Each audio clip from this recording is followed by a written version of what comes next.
Please welcome Christopher Hope.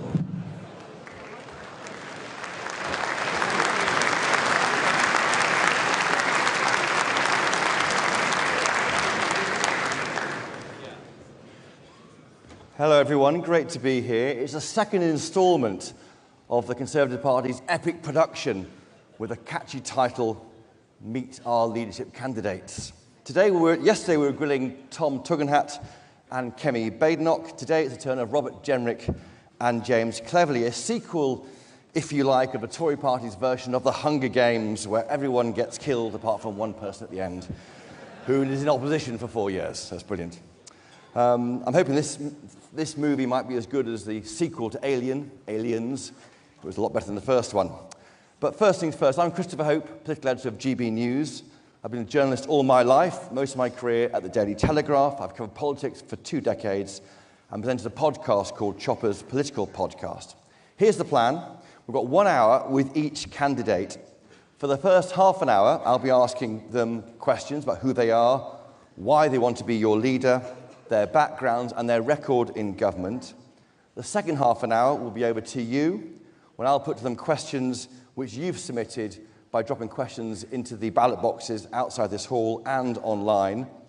I'll make sure I'm asking them tough questions, direct questions, but not gotcha questions, as I want to get answers to help you decide who your leader should be. When the final 2 are chosen next week, it's over to you.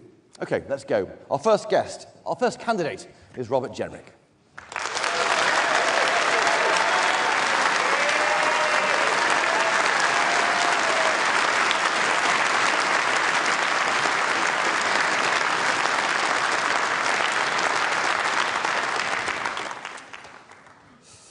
Okay, here we go.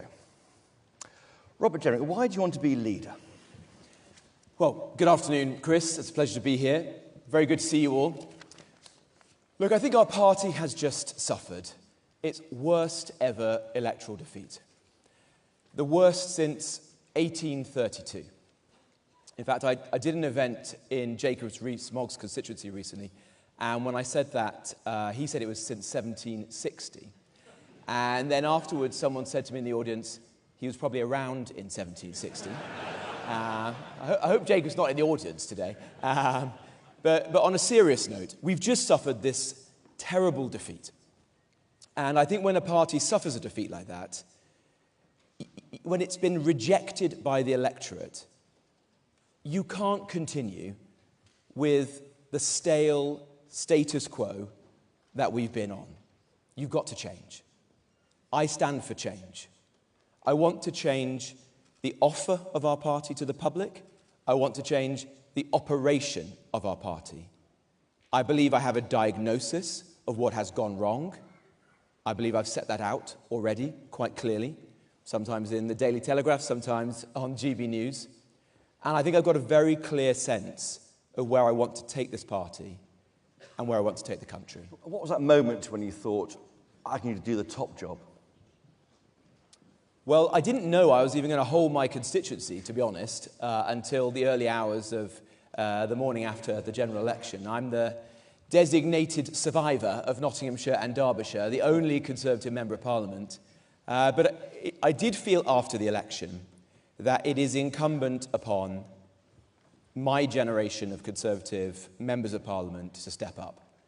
And I remember the first party conference I ever went to, which was in 2005, when we had those memorable speeches by David Cameron and David Davis.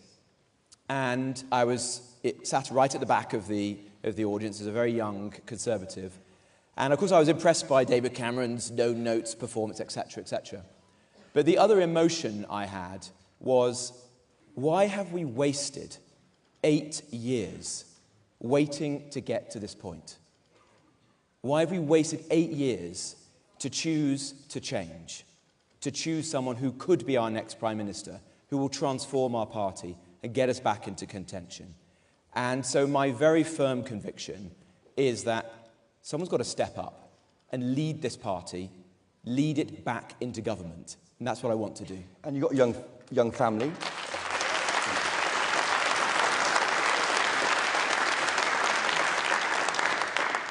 you've got a young family. Are they ready for the scrutiny you're going to get? Well, I've got 3 young girls, and they have all been reading the papers, watching the news, and one of them said to me the other day, "Does this mean we're going to get free tickets to Taylor Swift?" and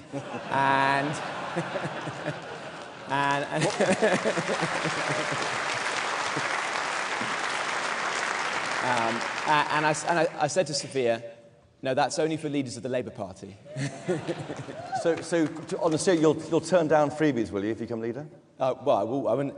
All freebies? I will do. I will do. I will do. I will do. I will do. I will do. He said, "I will do." He said, I will do. The freebies are so good, incidentally, at this conference that it's only a matter of time before Keir Starmer turns up. I guess your daughter knew what was coming, because what's her middle name? Oh, you're embarrassing her now. It is Margaret Thatcher. It's not. It's Thatcher. It's Thatcher. She was born the year that Margaret Thatcher died, and so, as you know, I respect strong women.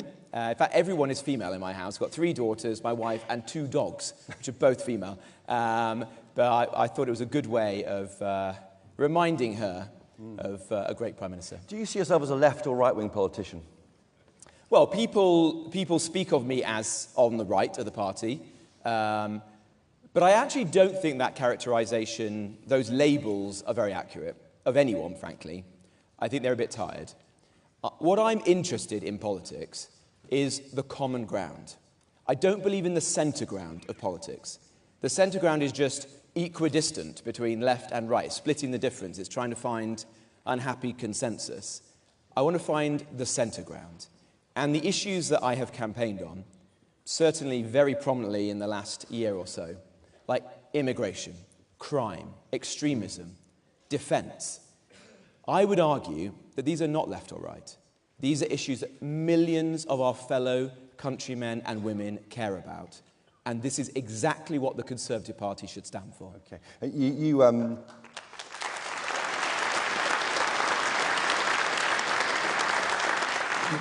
decided to become challenge for leader the morning after the election. You weren't plotting to do it after you resigned, were you, in last year? No, I wasn't. I mean, the decision to resign was a very sad one to me. I was a good friend of the Prime Minister, Rishi, and it's never easy to walk away in that sense. But I did feel it was the right thing to do. I felt very strongly about it. And that was because I didn't want to be just another minister who makes and breaks promises. And I felt that if I'd gone along with the Rwanda bill, as it was at the time, I would have had to look my colleagues in Parliament in the eye, and all of you, the members of this party, and tell you that black was white. I'd have to tell you, we're going to stop the boats, when I knew it wasn't going to happen. That this was a good bill, when I knew it was a bad bill. And that was wrong for me as an individual, wrong for our party, and wrong for our country. So I thought it was important to take a stand. And I don't want our party to keep making and breaking promises on things that matter so much to this country. That is immensely damaging to this party and immensely damaging to trust in politics more generally.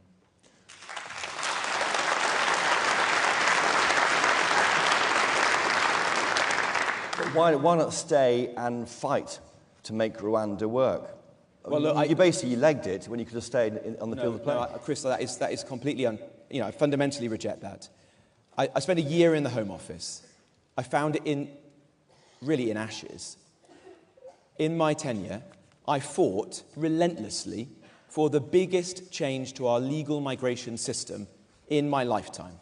It will reduce the number of people coming into our country legally by 300,000 every year.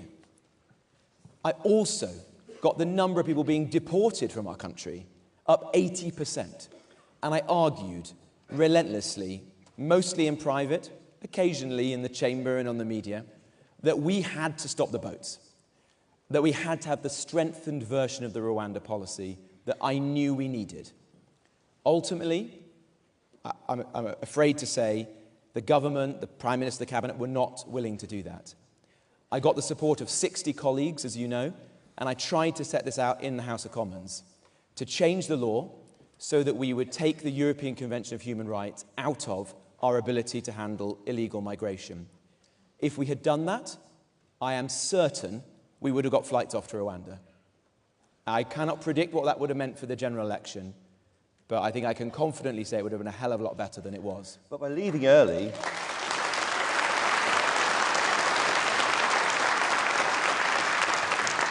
but by resigning, you contributed to the defeat in July because you made it look like a party that wasn't going to deliver on the key plank of its policies. I don't accept that. I think that in politics you have to be a team player. And look, I think I'm the only person in this leadership election who has served in the government of each of our last 5 Conservative Prime Ministers. And I think we can all accept they were quite a varied group of people. So I got along with people. I was always the person on the media. You know, I did the COVID press conferences. I was doing morning round after morning round, defending colleagues, defending the party. I was known as someone who was immensely loyal to the party, and I remained so. You know, I've been a member of this party since I was 16 years of age. I joined just after 1997. But I do think, and the longer I've served in politics, the more strongly I felt this, you have to take a stand sometimes. If you think something is in the national interest, you've got to take a stand for it. And that was my view. I came to the conviction that illegal migration was doing immense harm to our country. Not everybody sees that. It's not their local hotel that's been taken over by illegal migrants. It's not their kids who are being knocked off a social housing waiting list. They don't live in the parts of our country where are the community cohesion problems. But I saw those places, and I don't want that to be the country that my children and grandchildren grow up in.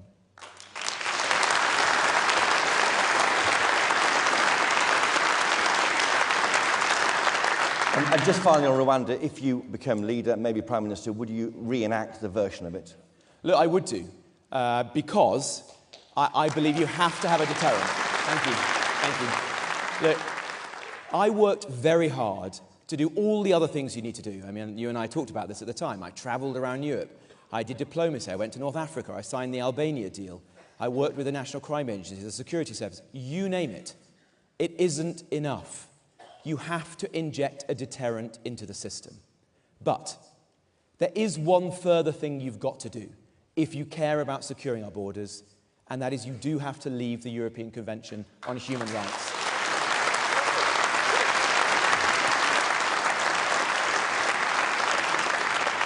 You say that, and the members applause, but is that realistic? More in Common polling finds that 2 to 1 of the public don't want it to happen. It's basically the reddest of red herrings, to quote Robert Buckland. I mean, why are you doing it when you want an election and appeal to the wider country? Well, sometimes you've got to do tough things. You know, look, my analysis of why we lost this election was not the tactical mistakes during the campaign, although some of them were very poor. It was the fact we didn't deliver for the British public. We made big promises and didn't keep them. And if we are lucky enough to get back into government in the future, I never want to let down the British public again. If we are given a second chance, we won't be given a third chance. So a party like ours has to stand for ending illegal migration. And the only way to do that is to get rid of this arsenal of laws that are used by illegal migrants to frustrate their removal from our country. You can't ignore the European Court. We're a common law nation. You can't reform the court. It has 46 member states, from Iceland to Hungary to Andorra, you name it. It requires unanimity to do so. It's a fantasy. It is, in essence, leave or remain. I'm for leave.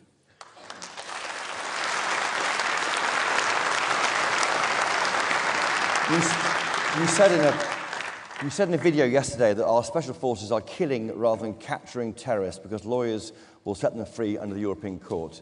You really mean that, do you? I do.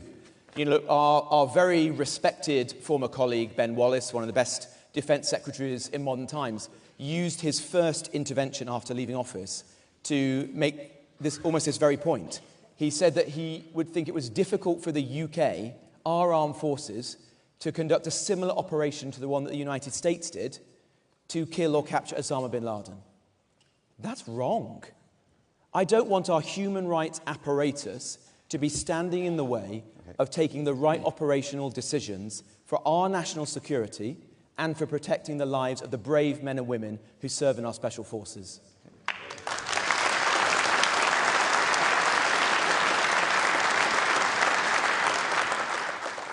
Moving on to legal migration, you promised to cut it in 2015, 2017, 2019, 2024 when you stood as a Tory candidate. You didn't do it. Why didn't you? You were in government. Well, I did when I was the minister responsible for it. Were you fighting internally for it? Look, I think everybody knows I fought pretty darn hard to get the changes. Without lifting the veil entirely on what happened, the reason that we got the changes was because I sat in the Prime Minister's office late at night and said to him, I'm not going to continue in this government unless we do this, because it was so important to me. And I'll tell you why. In the 25 years prior to Tony Blair becoming our Prime Minister in 1997, net migration to our country was 69,000. In the 25 years afterwards, including much of the time we were in office, it was 5.9 million. That has put immense pressure on housing, on public services. It's undercut the wages of British workers, and it has made our country less united. You can't successfully integrate 1.2 million people a year into a country as small as ours. Something has to give. So what I want us to do is to return to the historic norm. Let's get net migration down. To what? I would do the tens of thousands or fewer. So thousands? Thousands. And the key thing here is you have to have a cap. Because David Cameron promised this. No one believes us right now. What I've argued for consistently is that Parliament sets a cap. And that is cast in iron. So that I can look you in the eyes, and you can go out of this hall and look your friends, your neighbours, your constituents in the eyes and say with certainty that we mean it and we're going to do it this time. That is the only way we will rebuild trust and confidence on this issue.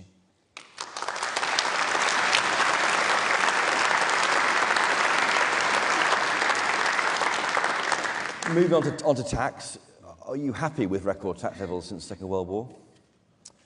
Look, I am not happy. Are you embarrassed about it? I think it is very sad that we had a Conservative government for 14 years and it has left the tax burden the highest it's ever been. Now, what do you do about that is the real answer, isn't it? Because we're all united, I think, in that sentiment. I believe in the dynamic effect of taxes. When I persuaded Rishi to cut stamp duty during the pandemic, it led to the highest number of transactions in our housing market in a single year. And the Treasury got money from all manner of things, tradespeople, you name it, prospered. So it can be done. But it is the easiest thing in politics to pick your least favourite tax and say you're going to cut it. The way that great reforms have happened in the past, like in the 1980s, is by economic reforms, supply-side reforms. And so what I've consistently argued for in government, as Housing Secretary, for example, and since leaving government, is that we need to be reformers again. We need to harness the energy of those great Conservative ministers of the 1980s and get Britain building, change our energy policy, because it's one that is not working right now, and Ed Miliband's about to make it much worse. Get people off welfare and into work. Give our children real skills, not just low-value degrees. Rates. Would you cut the top rate of tax, like Liz Truss wanted to do? Look, I would like to do that. I don't think it would be sensible for me to, make up our fiscal policy right now, because actually one of the big tasks for me, or whoever leads this party, beginning in November, is to restore our economic credibility. Yeah. So I will have to work extremely hard to restore that, because let's be honest with ourselves, we did lose some of that economic credibility in recent years, particularly around the mini-budget. And so I want us to seem sober, competent, professional, for our party to once again be the guardians of your savings, your pensions, your small business. That is what people expect of our party. Okay.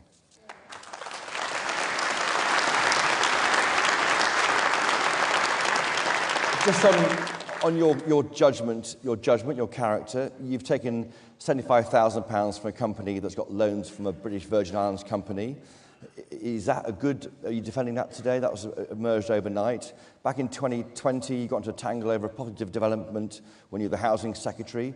Some would say that, is your compass going the right way all the time? You're getting into a bit of scrapes here involving money. I don't think so. I mean, it's a fact of politics that Our political parties are financed by donations. I would love to broaden the base of our party, as you know, and get more members in, but you have to accept donations from individuals and from companies, and that donation is from a pretty standard British business that's it's involved in the fitness industry, and the guy who runs it has come out and explained exactly why he wants to support me. Okay. In terms of Labour, how are you going to beat them? I mean, who's your real enemy here? Do you try and tack to the right towards reform, or to maybe to the centre ground where the Lib Dems are? I don't agree with that analysis. I don't think you have to pick a lane. What I want to do is win back the millions of voters we lost to reform and the millions of voters we lost to the Labour Party and the Lib Dems. If you look at the electorate today, whether they're reform voters, Labour voters, Lib Dem voters, you name it, in all 4 nations of the United Kingdom, the 3 issues that they talk of time and again are immigration, the economy, and the NHS. Now, I wrote an article, not for the Telegraph, I'm afraid, in the early hours after the general election for the Times, in which I said the reason we lost the election is because we failed to deliver on those 3 things. That analysis remains as true today as it was then. People order them differently, but those are the 3 big issues. So our party needs to be obsessed with how we can reform the NHS. Don't treat it like a religion to be worshipped. Treat it like a public service to be reformed. Don't just think about the inputs, boasting about how much money you're putting in. Think about the outputs and the experience of patients. On the economy.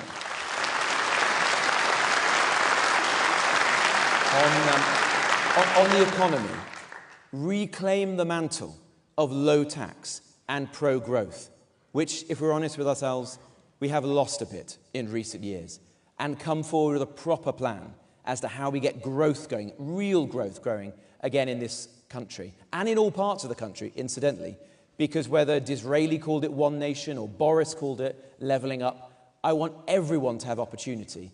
I'm a lad who grew up 10 miles down the road in Wolverhampton. I represent a small town in North Nottinghamshire. I believe in that vision of conservatism. And then on immigration, you know where I stand. Secure our borders, reduce legal migration. I think if we do those 3 things, we'll have a good chance of getting people back home to us.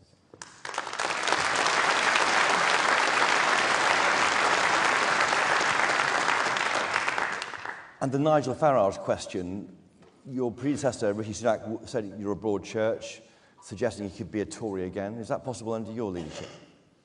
Well, I don't think the party could afford the bar bill if we invited Nigel Farage back in.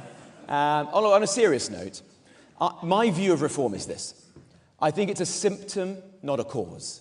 It exists in its current state because we failed. And by that I don't mean you, the members of the party. I mean we in Westminster. We made promises, we didn't keep them. So I'm not going to disparage reform, I think in a way that's denigrating the millions of people who vote for them, who are our people. What I am going to do is set out, with your support, to make them redundant, to retire Nigel Farage. And I think you do that by being crystal clear on where we stand on the issues that we have lost trust on. Legal migration, illegal migration, integration, extremism, policing. If we can do that, then we make our party what it was when I was growing up. The natural home for every small C Conservative, the length and breadth of our country. Let's do that. Let's do that.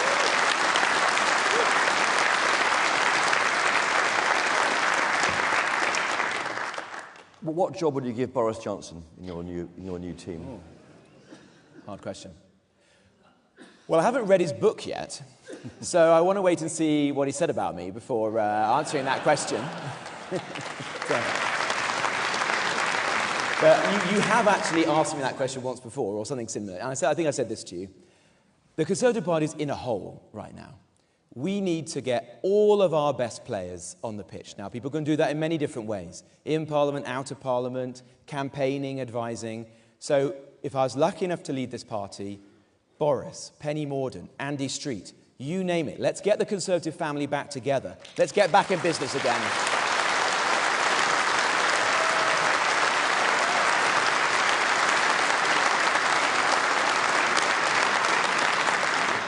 And reforming the party, would you give these people an elected chair, I should say? There's been 6 in the past 5 years, I think. Well, I'm open to that idea. I don't want to set up the new Keir Starmer, Angela Rayner frisson. So I think we'd have to think through carefully. But my general attitude to reforming the party is I want to return the party to the service of the members. I want you to feel respected again. I want to end the era of emails demanding money, not asking you what do you actually want from this party. I want to end the time.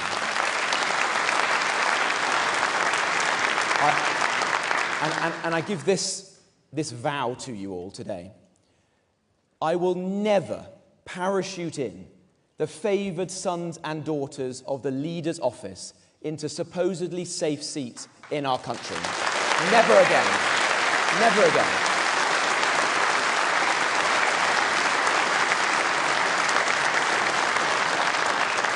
The next election could be a Brexit election again, if we go towards more alignment with the European Union. How did you vote again in the referendum? I voted Remain. Was that a mistake? I wouldn't do it with hindsight, no. And let me explain why. I was someone who was finely balanced on the issue. I was concerned, and I think in this respect my concern was borne out, as to whether the British state would actually be able to harness the opportunities, and that we might end up in a situation where we had incurred the inevitable disruption that comes with an immense constitutional and economic change without taking full advantage of it. In a sense, I think that is what's happened, because we have failed as a government and a country to take a full advantage of all of the opportunities that we could have done, whether that is in the technologies of the future like life sciences and technology and financial services, or in our immigration system. When I arrived in the Home Office, my generation of politicians was the first, post-freedom of movement, to have the levers of our migration system fully in our hands. And yet we had used them to create a system even more liberal than the one we had in the EU.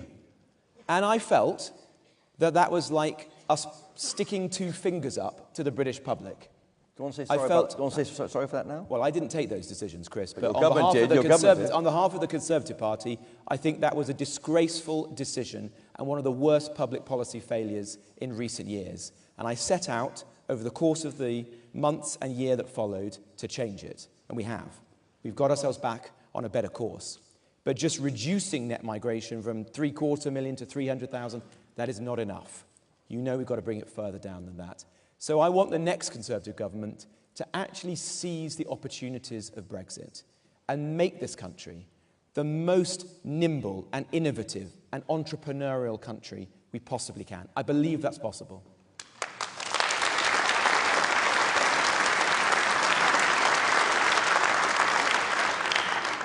In the so-called culture wars, do you value freedom of speech? Absolutely. And I think freedom of speech is in danger in this country and throughout the West right now. It's something that our party has to stand for. Incidentally, it's one of the reasons why I want to draft a British Bill of Rights to replace the European Convention of Human Rights, because I think that we could create something that is better, that is more modern, and that enshrines conservative rights like freedom of religion, freedom of speech, property rights, in a way that it doesn't today. Why does the left have a problem with our history, our country's history? Well, I think that they feel ashamed of our country and our identity. I wrote in the Mail recently that this is particularly prevalent of English identity, because it's perfectly normal for a Scottish or a Welsh politician to say that they are proudly British, but also a Scotsman or a Welshman or woman. But it's very rare for an English politician to say the same. And in fact, I think I went on Sky News afterwards and they said, well, define English identity, sort of mockingly. Like I needed to say, well, it's Sunday roast and, the view from, Tower Bridge or something like that. Well, of course, we all have our own definition of what we love about our country. But you would never say that to a Frenchman or an Italian or a Spaniard, would you? And so I don't think we should be ashamed of our identities. They're not related to faith or ethnicity, but they are the identity that binds us together. And they're under threat right now because our institutions have been taken over by liberal and left-leaning people who have a dogmatic opposition to our identity. On your watch as a government? On a Conservative watch. And because mass migration has meant that there are too many people coming into our country to properly integrate into the sense of national togetherness that I want to build. Okay.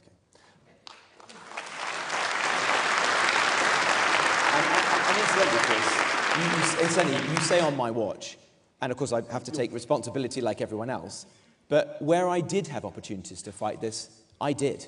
So if you remember those mobs taking down statues, like Edward Colston in Bristol, well, a couple of weeks later, as Housing Secretary, I changed the law so that it was immensely difficult to ever take down historic statues. And has any statue been taken down since then? Not as far as I'm aware. So I always take opportunities to stand up for these things. Just some quick yes-no questions before we move on to the members' questions. Will you restore the winter fuel payment to pensioners? Yes. Will you restore hereditary peers to the House of Lords? Oh, well, I like hereditary peers, but probably not. I think that, that isn't quite our new modern Conservative Party, but I feel sad when traditions get lost like that. Will you scrap Labour's ban on grammar schools? Absolutely. I went to Wolverhampton Grammar School. My constituents go to grammar schools. I want to expand grammar schools. I want to create new grammar schools. I created a free school in my constituency, which would have been a grammar school if we'd been allowed to do it. Let's get on and do that. Amazing the government didn't do it in 14 years of power. Would you abolish the top rate of income tax? It wouldn't be the #1 priority for tax cuts. And how would you reform the BBC licence fee, which is an issue for so many members, it seems? Well, I'm sorely tempted to say that I would scrap it, but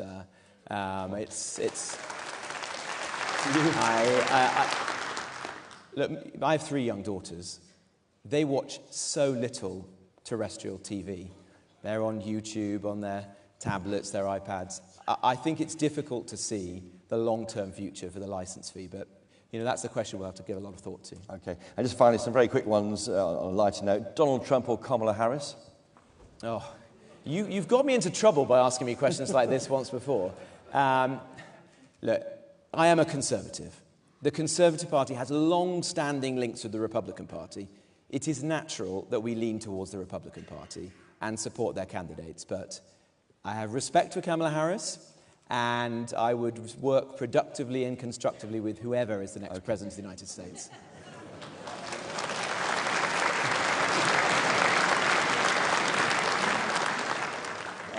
Boris Johnson or David Cameron? Can I tell you a story about this? No, the answer to the question. Fair dues. I have respect for both of them, to be honest. I was going to tell you a quick story, which that when I was first elected in a by-election, which many of you, thank you, came to help me in, I took them both out campaigning, and it was, I think, virtually the only time they went out campaigning together. And we went to a market stall, and they each bought each other biscuits, or sort of cakes, on a market stall. And it was very telling about their relationship. Boris bought Cameron a giant jammy Dodger. Cameron then bought Boris a rocky road. You learned a lot from that. Good story. At home, do you rather mow the lawn or hoover? Oh, I do mow the lawn. I find that very therapeutic, actually. Okay. Do you prefer a second donut or the Ozempic dieting drug? It's only a matter of time before you ask me that question. Definitely a donut. Yes. That's why I needed the Ozempic. Which of your parliamentary... Which of your colleagues in Parliament would be best on the traitors? Well, Michael Gove has left Parliament now, hasn't he? And just finally, just for me, will you recommission a new Royal Yacht Britannia if you become the next Prime Minister? Oh, well, I delivered on the Brexit coin for you. Yes. I saved the penny for you. I delivered 6 million custard cream biscuits for you in our shielding boxes. It's not all for me, this, but yeah. Well, these are your pet projects, Chris. I would love to see that. I think it has to be funded by someone other than the taxpayer, but it would give me huge pride to see that once again. Thank you, everybody. Right, moving on. Thank you for your questions overnight and those submitted into the ballot boxes, and here are some of them that I've selected from those you entered. Most of the past, from Damien from London, if Damien's here, most of the past Tory administrations talked right and governed left and were not competent, and half the votes cast in 2019 were lost. How would you be different to that? Very good question. Well, I always lived in hope that we could have a Conservative leader who was both right-wing and competent. That's what I would aspire to be. Let's be true Conservatives, do things which are conservative, but be professional and competent. That's not too much to ask for, is it?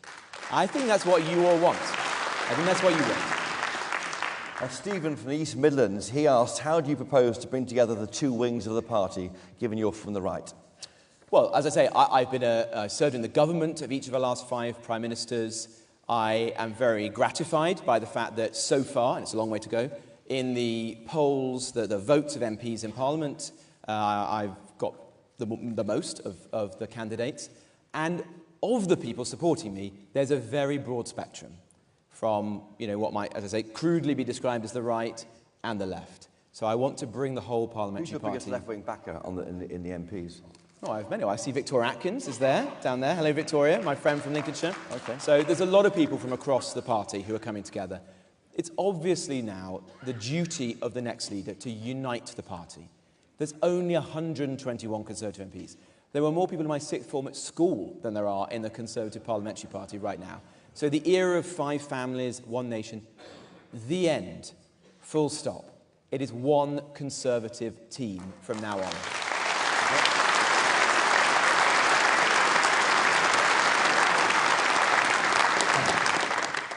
Stephen from Bristol says we have a pretty good idea, well, he seems to have one, of what's in the Labour budget at the end of October. If you were leader and you had to respond to it, what would you say? Look, I think that Rachel Reeves is a very unimaginative chancellor. I take her at her word that she wants to grow our economy. But if that's her objective, she's going about it in completely the wrong way. Every one of her policies is going to stymie growth in this country.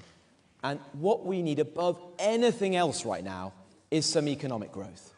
We, the Conservative Party, are at our best when we are the trade union for the working people of this country. So we should be fighting for them. And that means fighting for those 10 million pensioners who've had their winter fuel payment taken off them. It means fighting for the small business person who wants to pass on their small business without the inheritance tax that's being trailed. The small family farmer who always thought they could hand their farm to their children or grandchildren and now are worried and having to pay for tax advice because they think they might get clobbered by the tax man. The investors who are fleeing en masse from our country because they think that CGT might be increased. You know, the pubs who think they can't even have a smoker in a beer garden anymore. We have to be standing up and socking it to Rachel Reeves at that budget. And frankly, Chris, sorry to our friends at CCHQ here, what a bad decision that the next leader of this party isn't the one at the dispatch box doing that, taking it to Rachel Reeves, standing up for our party.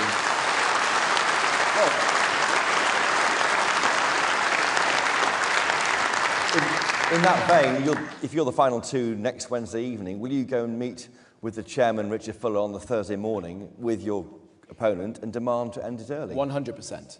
Okay, there we are.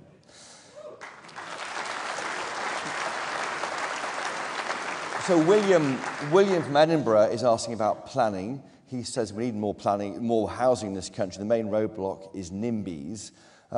This party relies on votes who want to stop development broadly, he thinks. How can you be a party of house building, and how can you get more building on our green and pleasant land? Are you a banana, first of all, I should ask? I'm not a banana. I'm not a banana. I mean, I am someone who loves the countryside. I'm somebody who represents an historic town, and I appreciate the concerns of people across our country to protect and conserve what's good about this country. I also believe that we've got to get more homes built. This is the party of Harold Macmillan, of Margaret Thatcher. We are the party of home ownership. What a crime it would be if we allow that mantle to be seized by Angela Rayner. Angela Rayner and Keir Starmer. We've got to get it back. And that means that we have to find a way to reform the broken system that is holding back the homes from being built. Now, you can do that in a smarter way. I want to do that by densifying our big cities, by doing regeneration, like Andy Street, incidentally, did so well here in Birmingham and the West Midlands. I want to do it. I want to ensure that infrastructure accompanies those homes. And I also want those homes to be beautiful. And you might remember that I worked with the late great conservative philosopher Roger Scruton. And we created the Building Better, Building Beautiful Commission. And that came from a very simple belief that it must be possible in a country as creative and imaginative as ours to build homes that are actually popular, that are in keeping with our history and vernacular, and add to the sum total of life and architecture and human satisfaction in our country. That is an unfinished revolution. It's barely been begun. I want that to go forward. What do you say to NIMBYs? What do you say to them if they're refusing to have any building in green fields? I understand the emotional argument behind that. You know, an Englishman's home is their castle. We all love our homes. But I think that has to be balanced against the absolute moral and political imperative of getting young people onto the housing ladder. You know the statistics. At the last election, the average age at which somebody turned Conservative was 63. That was up from 39 at the prior election. There's even a terrifying statistic that 1 in 6 of our voters won't be alive at the next election. And nobody in this hall, I hasten to add. I have quoted that at some events across the country, and I've begun to lose my audience at that point. But it's an existential battle for our party. We've got to get this right. We've got to get Britain building again. Okay.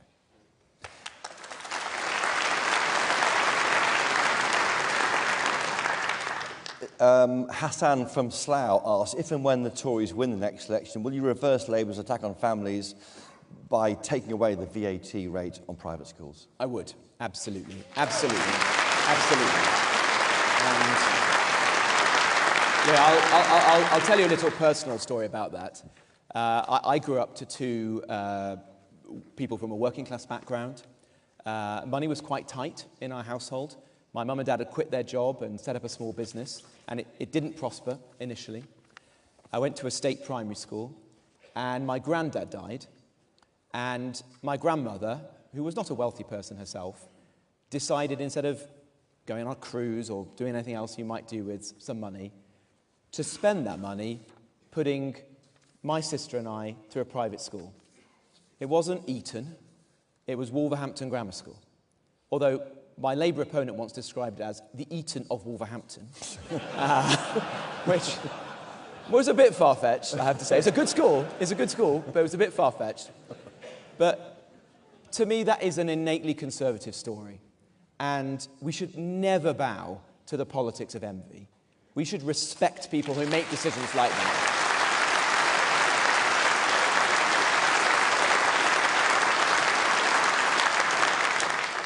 On energy, Richard from Warwickshire asks, Ed Miliband is not issuing any new drilling licences in the North Sea. Would you reverse that to meet the UK's energy needs in a hostile world? Absolutely. I think that's a crazy decision. He's compromised 200,000 jobs in our oil and gas industry, the length and breadth of the country, particularly in the northeast of Scotland. I want us to have a fundamentally different energy policy which prioritises cheap and reliable energy in this country. That means investing in new nuclear. It means saying that gas is here to stay for the foreseeable future. And it means saying yes to net zero in principle, but no, never to achieving it on the backs of working people and deindustrialising our country.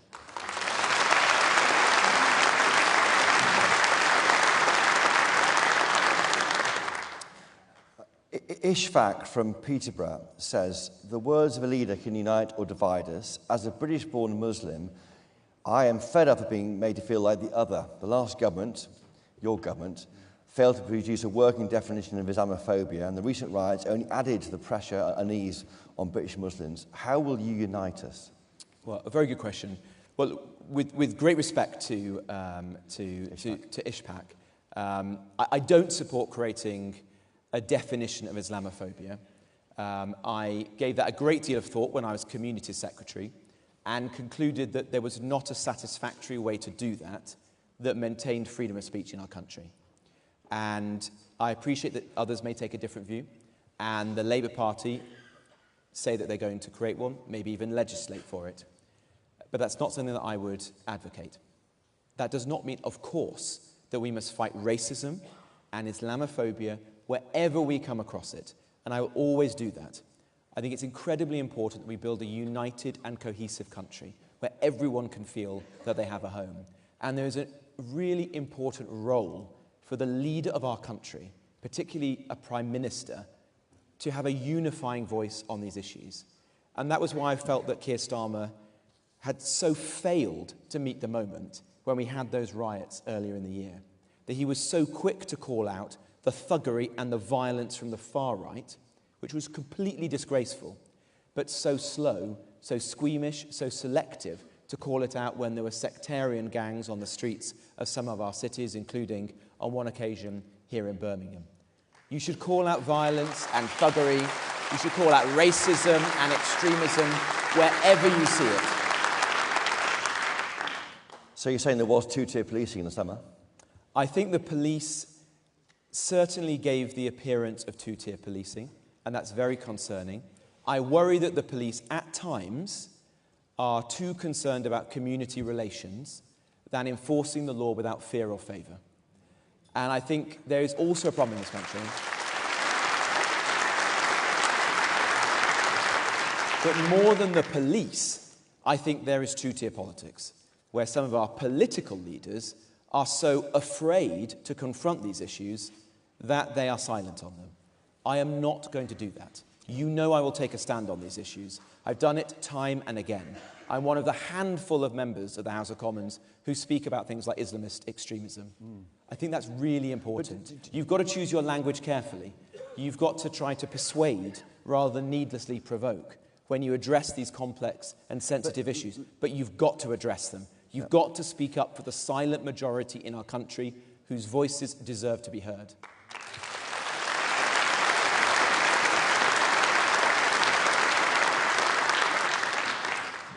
Language matters, you say it there, unity matters, but you said, didn't you, about the issue of the police response after those riots, that someone shouting Allah Akbar on the streets of London should be arrested immediately. I mean, how is that reassuring to Ishpak in Peterborough?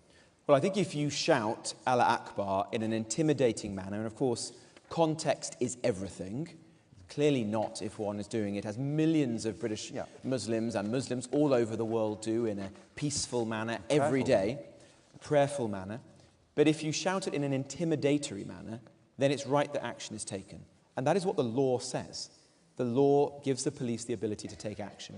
And whether it's that or scenes like we saw over the course of the last year, someone shouting jihad off Oxford Street and the police putting out a tweet saying that it was perfectly okay.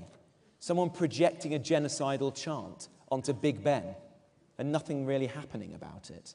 People praising the Houthis on the streets of London when they were firing missiles at British-flagged vessels. That is wrong. That is wrong. That is not the country I want to live in.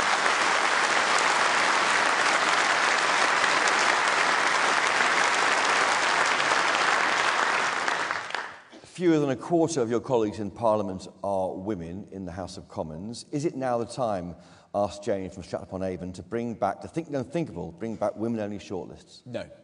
No, it's not. And I say that, I'll tell you why. I think it is wrong, it is a stain on our party that we've actually gone backwards in the number of female members of Parliament. I didn't think that was possible. I thought that we would be on a slow but inexorable process of reaching parity. Which Labour are on. Which Labour are on. So we've got to change that. And in fact, it's not just MPs.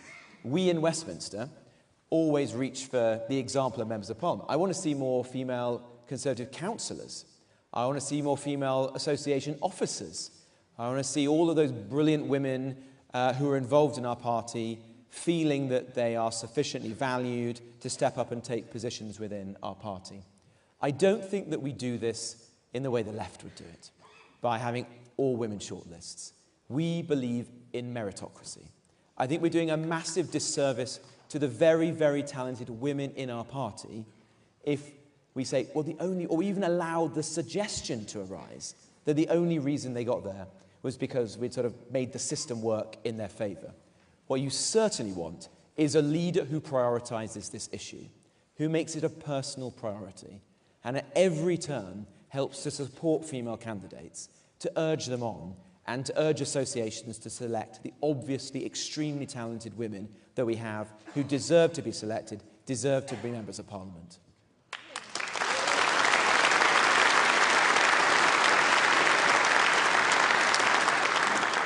Sam from Yorkshire asks, what's your approach to complex moral issues, in particular the upcoming vote on assisted suicide? Well, this is obviously a matter of conscience, and if I was leader, it would remain so, and so every Conservative member of Parliament would come to their own conclusion. Today, my thinking is this. I would vote against assisted dying. I've thought about it quite carefully. It is personal to me. My own grandmother lived with me. It was one of the most formative experiences of my childhood. She had a very long and terminal illness, a very severe form of emphysema, and the last years of her life were extremely difficult and painful, and it was painful for us to watch. Now, we never had a conversation, obviously, about what she might have done if we'd lived in a different society with different laws, but I understand where the motivation to change the law comes from. And it's a noble one in that sense. But I am very concerned about the unintended consequences of changing the law. And a few months ago, just before the general election, I went to Canada to meet the Canadian Conservative Party, who I take great inspiration from. I think, incidentally, are the model, really, for what we should be doing as a party. But one of the things that, just in conversation, they spoke about was the very severe unintended consequences that they have experienced from their own changes in the law. And so I would just urge everyone, my parliamentary colleagues, Keir Starmer and the Labour Party, to think this through very, very carefully. Don't rush into this, because I don't want to be living in a country where there are elderly people. In fact, in Canada, there are quite young people who have been pushed into something which is unnecessary and is deeply regrettable. So I am inclined to vote against, but it's entirely up to other Conservative members of Parliament to reach their own conclusions. Abortion, any reform to those laws, or you're content with where we are? Well, I've always voted in Parliament to protect and preserve a woman's right to choose, but I don't think the law should be changed further. And just before the general election, there were suggestions to make changes, for example, to decriminalise it altogether. I think that's a mistake. Yeah. And I would have voted against it then, and I would vote against that again if it comes forward in the future. Thank you. Okay. Gordon from London says all 4 of the candidates to be leader voted 3 times for Theresa May's disastrous Brexit deal. Why should members who voted for Brexit believe you will defend and pursue the country's sovereignty? Well, I resigned from Cabinet because I felt our Parliament should be sovereign and we should secure our borders. Nobody else did that in the last Parliament, did they? I'm the only Cabinet Minister to do that. But I'd also say, is Brexit safe in my hands? Well, David Frost, Bill Cash, John Wedgwood, Mark Francois, I could go on. Most of the people who fought most vociferously for Brexit are supporting me, have faith in me, and I hope that gives the membership of this party confidence that I believe in this project. I want it to continue. I want it to be the success that it is not yet. And I'll hold Keir Starmer to account relentlessly if he tries to water it down.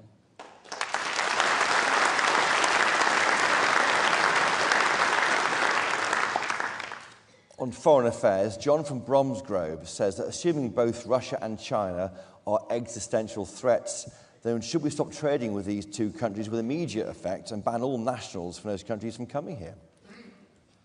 Well, I've been sanctioned by Russia, so not yet by China. I've been sanctioned by Iran. So I haven't got all three like Tom Tugendhat, but I'm on my way there. And that's a bit of a badge of honor. Yeah. But look, no, I think it is absolutely correct that we live in an age of authoritarian states, and we've got to take that seriously. I don't think we have. I think we've been naive about it. You know, I fought particularly on the question of Iran relentlessly to prescribe the IRGC, and successive foreign offices and prime ministers ultimately chose not to do that. I thought that was a mistake. I think we've got to have a much tougher, more clear-eyed, more realistic attitude to these threats. And I do think with China, I think it is very likely that China is going to invade Taiwan in the next 10 to 15 years. And the impact of that on our country would be immense. People think Taiwan's a long way away. It's not. It is next door to us, because the impact on our economy, our way of life, would be of a scale that dwarfs the war in Ukraine. So this is on all of us. And we want to be working with our partners like the United States and others to prepare for this. I think we should be spending 3% of our GDP on defense. And because...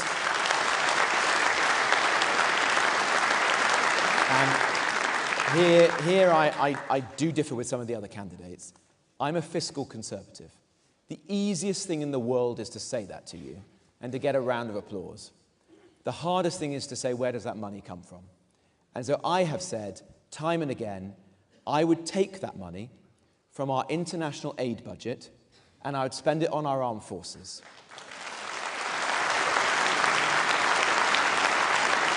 Because I think that is the best way that our country can live up to its role in the world and do what ultimately government is supposed to do: keep the British people safe.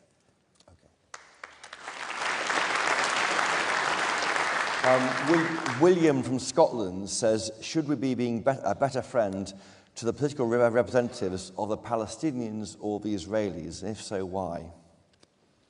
Well, look, I think it's incredibly sad what's happening in the Middle East right now. We all want to see peace in that region and for the hostilities to come to an end as soon as possible. I've travelled around the region many, many times over the years and want to see Israelis and Palestinians living in peace and harmony together, both living in their own states.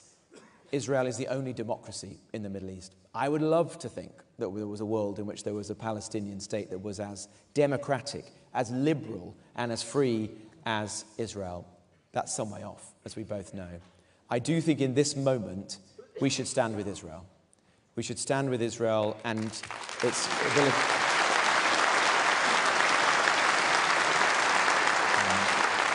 I think we should have... we should think to ourselves, how would we feel if 1,200 men, women, children were murdered, if our fellow citizens were raped, if it was Glastonbury, not the Nova Music Festival, if we had on our doorstep terrorist organizations like Hamas and Hezbollah? We've got to stand with Israel, acknowledge their right to defend themselves, be critical friends to Israel. So always urge them to be proportionate, to obey international law and international humanitarian law, to make the right strategic decisions for their own interest as well as those of their neighbours. But we should be standing with them. And you know my view, I'll always do that.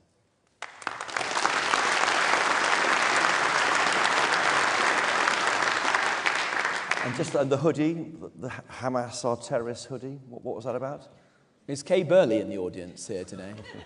No. Kay Burley said I was inciting people by doing that. I mean, I don't know why we should be worried about inciting Hamas supporters. They should be arrested. Look, I think it's perfectly... I think that is the law. That is not a controversial statement. That is the law. And I will always uphold that. Throughout my time in Parliament, I campaigned to get Hamas fully prescribed. I campaigned to get Hezbollah fully prescribed. and I'm campaigning now to get the IRGC fully prescribed. We should have zero tolerance on terrorism and extremism.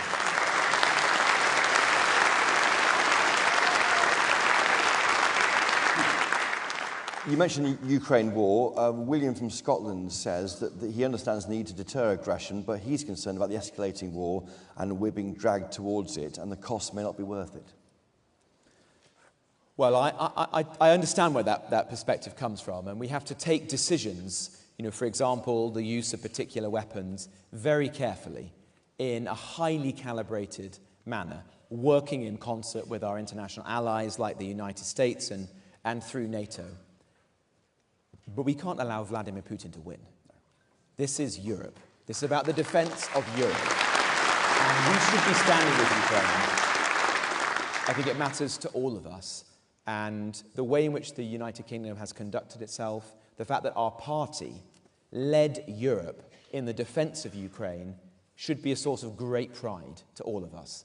It's one of the great achievements of Boris Johnson. It's one of the achievements of the last Parliament. We should be willing to say that. I was the first member of Parliament to have a Ukrainian family come and stay with me, and they lived with us for a long time before choosing to go back home. I learnt a lot from them about the experiences in Ukraine, and it made me feel very strongly these are our European friends and neighbours. We should be standing with them in their darkest hour.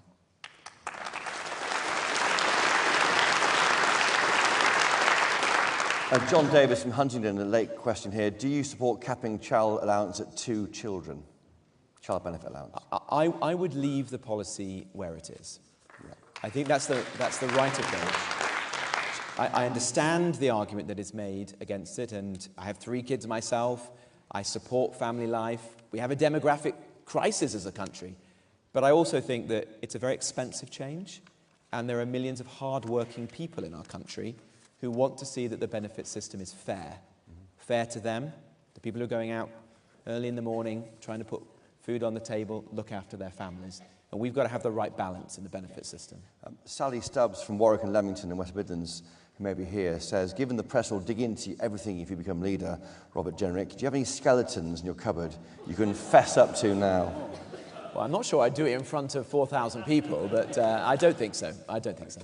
And just very finally here from Zachary from Leicester, do you like football? I'm a Wolves fan. Wolves fan. Ooh, I've lost the audience. No. There must be some Wolves fans. This is West Midlands. Okay. We'll take it there. That's Robert Jenrick. Thank you. Brilliant. Thanks, Jeff. Thank you all very much. Thank you. Thank you very much. Thank you all very much.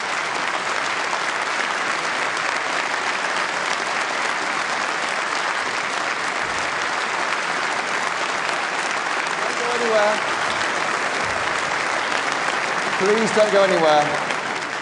We're going straight into our next candidate in our final in this Meet Our Candidates special. So please settle down and don't go anywhere. Our next and final guest to be your leader is James Cleverly.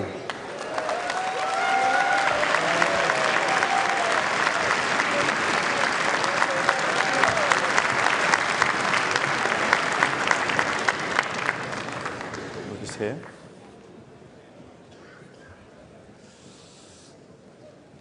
There we go. Okay. How are you doing? All right? Yeah, very good. Good. Okay. James Cleverly, you're one of the 4 candidates to be leader of these People's Party. What was the point when you were looking in the mirror, maybe dealing with your beard, and thought, there looks, like he could be leader, that guy, looking back at me? Well, the real tipping point was when we had the disastrous result.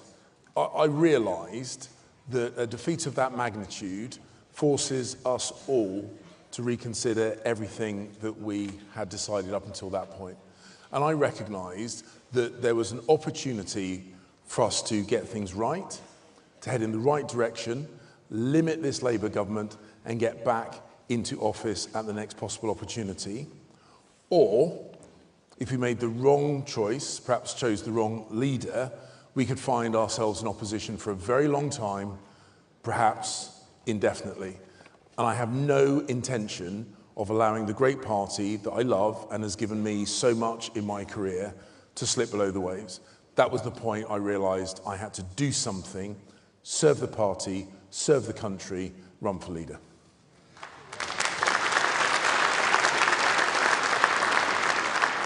I mean, do you need the hassle?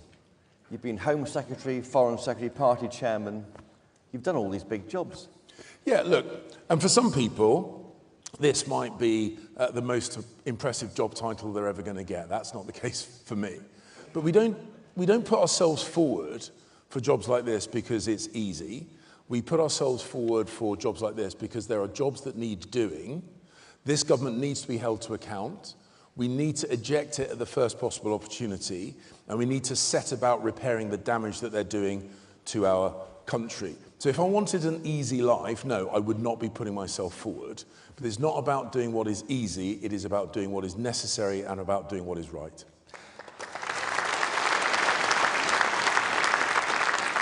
And what makes you think you're better than the other three candidates? Well, look, all the candidates are great. Every single one of them is not only a colleague, but a friend. And I know I'm doing myself probably a disservice by saying that I admire them all and like them all. But I am the only one who has run a great office of state.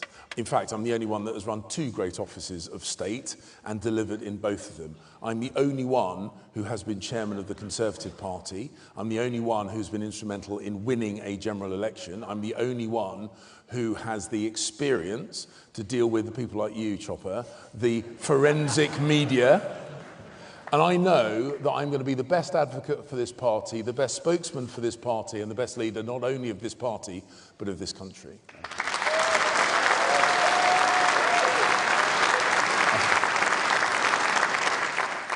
You've got a young family. Does Mrs. Cleverly mind?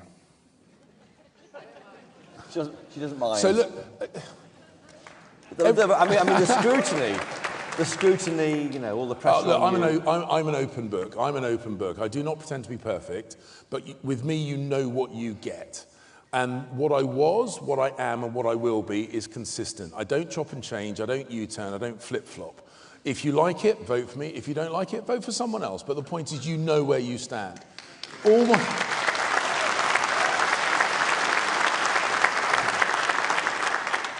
All my big decisions, I bounce off of really capable people.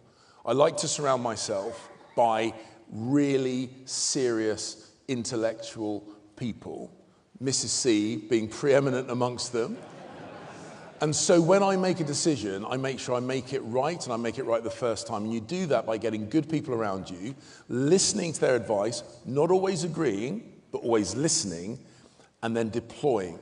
That's what I did when I decided to run for leader. I'm very pleased that my campaign team has attracted some of the most talented people in the Conservative Party. And when I'm leader, that is what I'll do in opposition. And when I'm Prime Minister, that is what I'll do in government. That's how we bring the party together. That's how we deliver for the British people.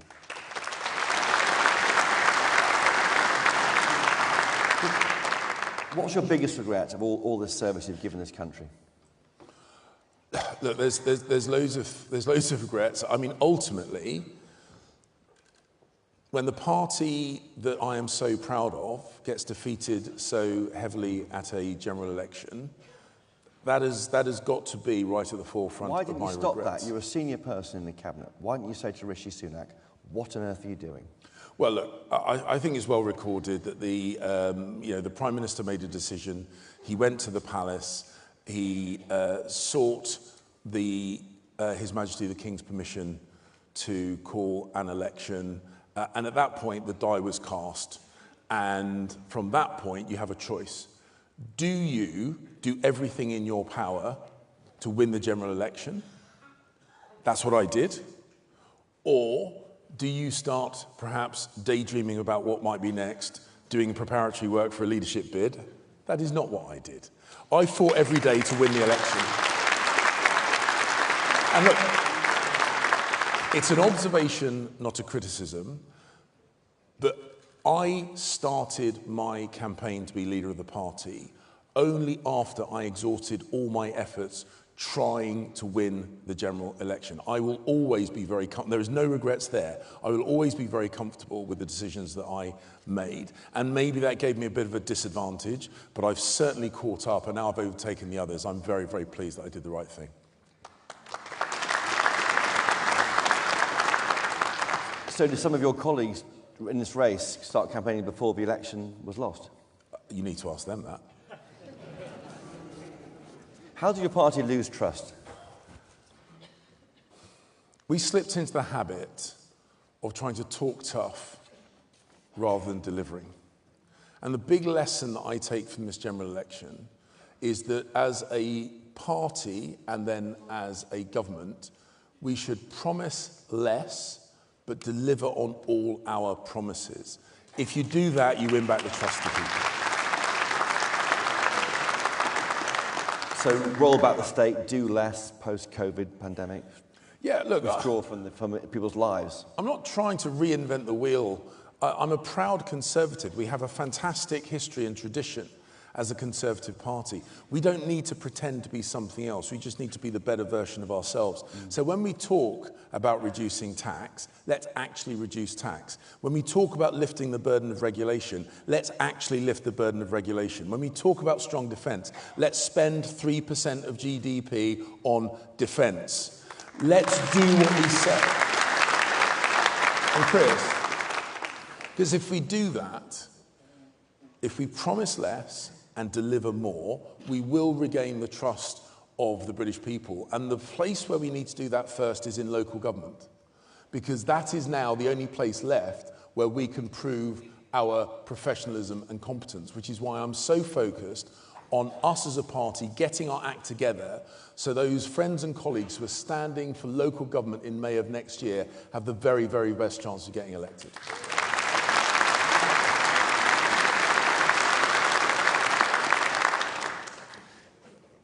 So on illegal migration, we've had Robert Jenrick just left the stage. He resigned over the plan. You stayed put. Why is that? Because I want to deliver. I don't run away from problems. I deal with problems.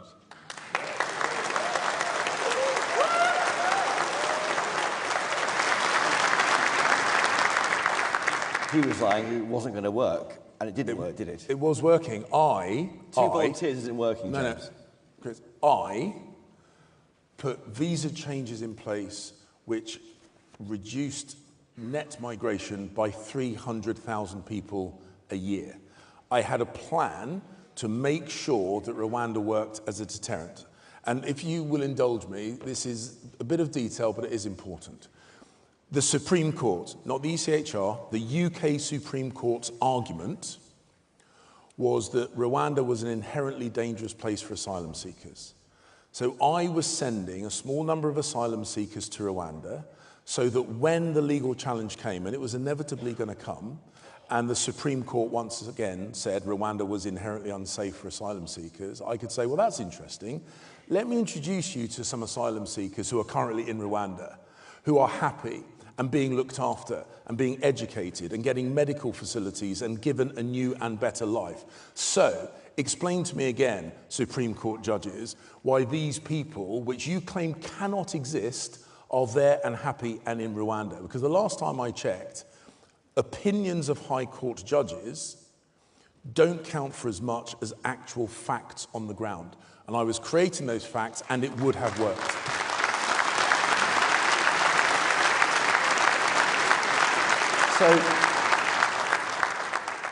So if you had stopped the election, and it's now 1st of October, how many people would be in Rwanda under your policy, looking forward from where you were in the Home Office? So I reckon at this point we could have sent dozens of people to Rwanda. And the point is... It's not a lot, is it? It's not... No, but Chris, you're missing the point.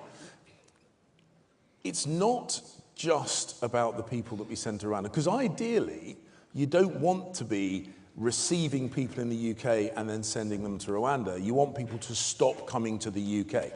That's the point.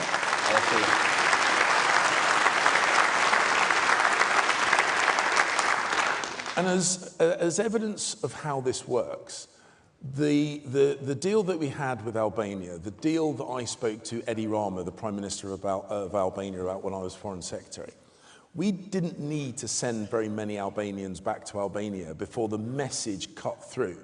Don't waste your time and money trying to get to the UK, because all they do is kick you out again. That's what cut Albanian arrivals by 90%, 90%, and that's what would have happened once we got Rwanda up and running.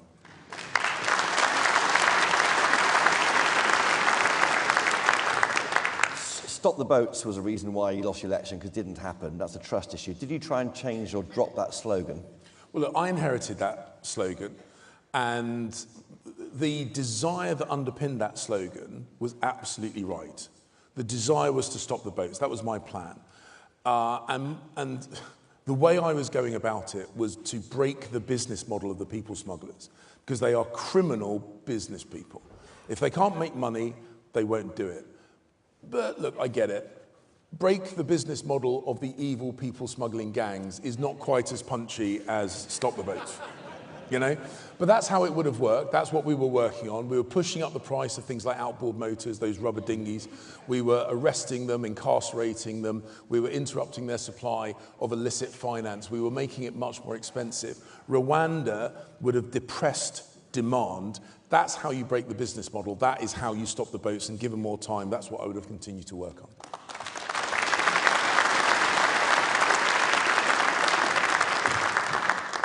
And so it follows, then, you don't think ECHR withdrawal is necessary to make Rwanda work?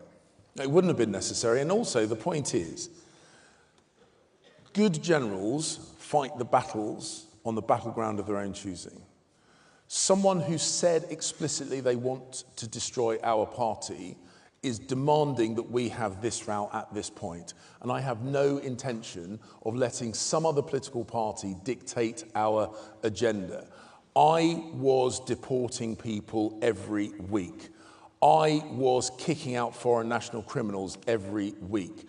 I deprived citizenship of terrorists who sought to do our country harm on a number of occasions. The ECHR didn't stop me because I don't allow the safety of the UK and its citizens to be undermined by anyone, domestic or foreign.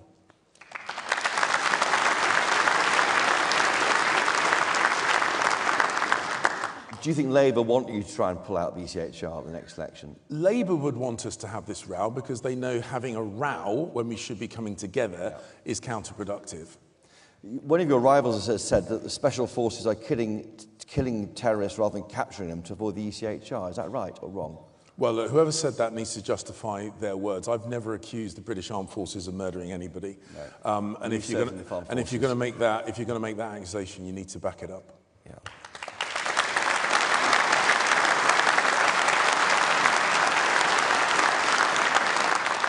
On legal migration, you fought 4 elections saying you're going to cut it. You didn't. Have you apologised to these members who went out in your campaign to pull you up that? So 2 things.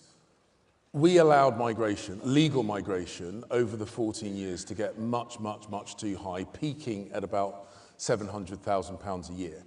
When I personally was responsible for dealing with migration, so we had 14 years where it wasn't my job to do anything about it. I had 7 months when it was. In that 7 months, I reduced net migration by 300,000 people per year. And that's the point. The point is, I get stuff done. I negotiated with Treasury. I negotiated with the Department of Education, the Department of Health. I changed the visa rules, and the changes that I put in place have reduced net migration by 300,000 people per year. And had I had longer in the job, I would have done more. And that's the point I'm saying. Don't promise, just deliver. And that's what I did.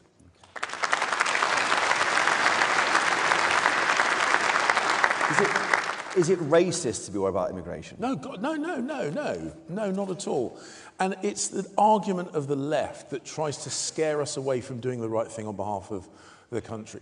This country, and I'm incredibly proud of this country is open and tolerant and relevant to the world. I look across our party, I look in this auditorium, we have people whose families come from all different parts of the world.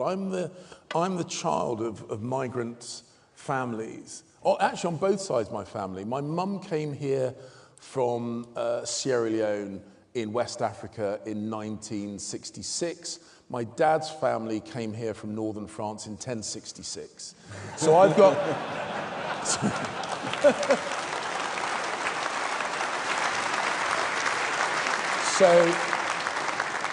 So I've got migrant stock on both sides of my family tree.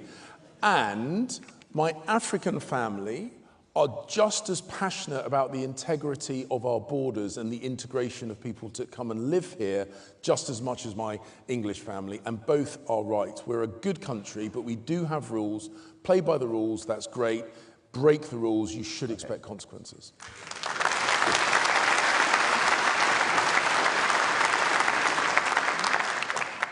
Moving on to tax, are you happy with record tax levels under your government? No, look, of course not. Of course not. And this is one of the things that cost us dearly at the general election. We said we would cut taxes, and we weren't able to. We didn't cut taxes. Now, COVID distorted everything, but there were opportunities where we could have and should have cut taxes, and we missed those opportunities. So let's not make that mistake again. I am absolutely determined to get us back to being, not just talking about, but being a low-tax Conservative government. Okay. On your... Yeah, you can definitely applaud low taxes. You can definitely applaud low taxes. On your character, you made an inappropriate joke, didn't you? Yeah. Last Christmas time, talking about Rohypnol, and it's not really illegal, only a little bit. Why do you say that to people you barely knew, and what does Mrs. Cleverly think of that comment? Oh, you don't want to hear what Mrs. Cleverly said to me after... if you think that got me in trouble, repeating the words she said to me would get me in an awful lot of trouble, particularly in a live broadcast. Look, I messed up. I messed up. I was trying to make a point that I was the Home Secretary who was updating the law to make spiking illegal, to protect women. I was trying to make that point in front of a number of journalists. Who you barely knew about rape. I mean, it's not appropriate. No, but look, it was the point I was making. I was trying to amplify the point that I was taking action on a really serious issue. I tried to do it in a light-hearted way. It was wrong. It was crass. I apologised at the time, and my real frustration is that in doing that, it undermined the really serious work I was doing. That was totally my fault. But you take it on the chin, you accept the criticism, you recognise that you've done something wrong, and you make good and you make amends. That is what I've done. And as I say, I'm an open book. You know what you're getting with me.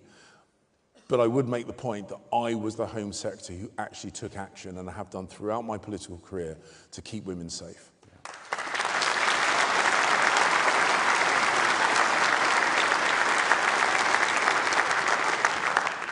So looking forward, how do you beat Labour? Do you go after the Lib Dem vote or the Reform vote? So we've got to recognise that we lost votes to Reform and the Lib Dems, and a whole load of Conservatives stayed at home. And if we want to win, we have to win back voters from Reform and the Lib Dems and those that stay at home. I think about half a dozen people across the country went directly to Labour, but not very many.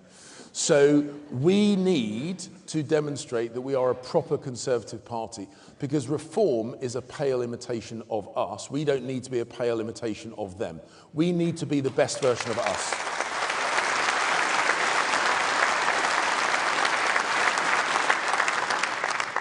Nigel Farage, is he a Tory? Will you allow him in if he stops? He's not a Tory. He's not a Tory. He never claims to be a Tory. He said he hates the Tories. He wants to destroy our party. He is not one of us. This is my family. This is my clan. These are the people I serve.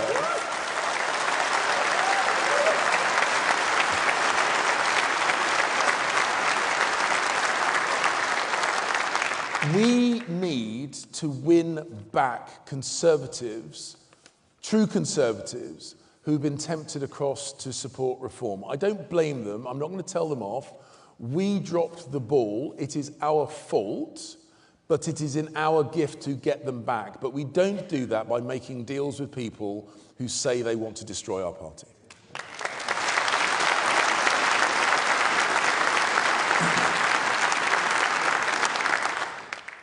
you used to be a Deputy Mayor of London. What job would you give Boris Johnson in your new team? Well, I don't know what job he might want. Look, he's a great Conservative. He's a good friend, a fantastic communicator. He was Mayor of London. He won in London, and we need to get back in the habit of doing that for a start.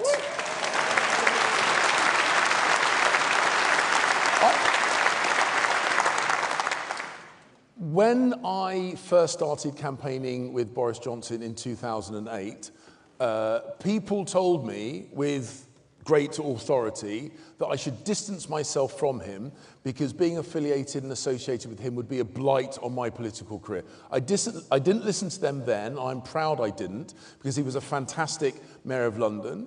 He was a Prime Minister in the most challenging of circumstances with COVID and the war in Ukraine. He made sure our Ukrainian friends had the weapons that they needed to prevent Putin stealing their country. Never forget that. The Ukrainian friends don't, and we shouldn't.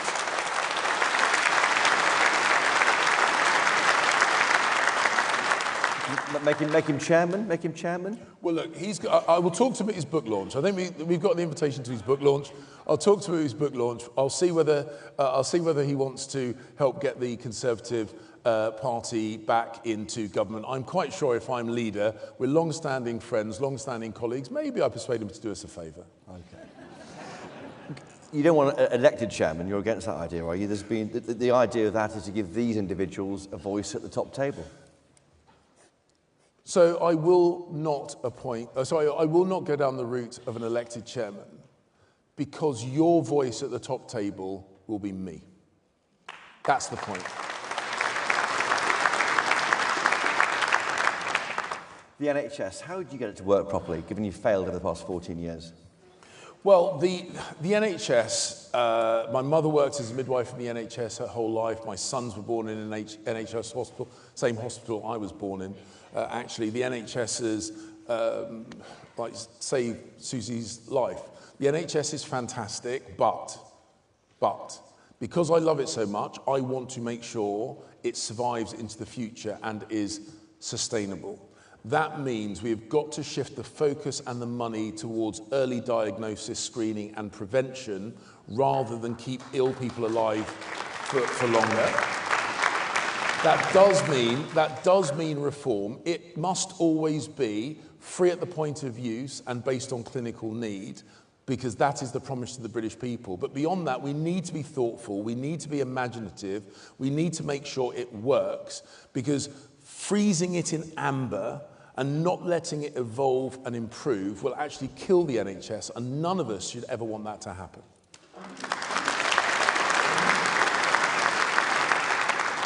You campaigned for Brexit. Yep. It was a good idea, right? Absolutely, I stand by it. In fact, I was one of the 6 MPs first elected in 2015 that wrote an open letter in the Telegraph saying to David Cameron, who I still respect enormously, even though I don't always agree with him, that he was not asking enough from the European Union, and even if he got everything he asked for, sadly, I would campaign and vote to leave the European Union. Yes, you can applaud that as well. And it's, of course, now very fashionable for everyone to be a Brexiteer, but I was doing it before it was cool.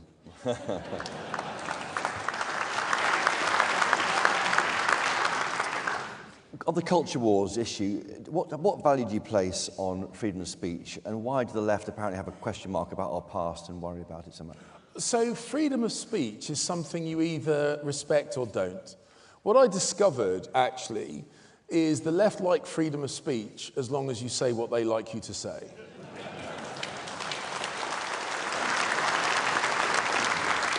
And freedom of speech means nothing if you're not willing to listen to dissenting voices or people that disagree with you.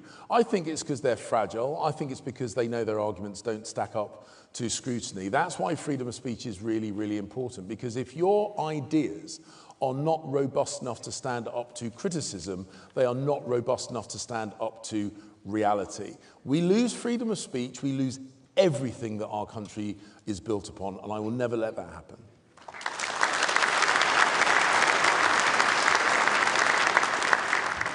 And the empire, the imperial past of this country. You heard David Lammy in the UN talking about being taken as a black man in chains, his ancestors at the barrel of a gun to be enslaved. Right, David Lammy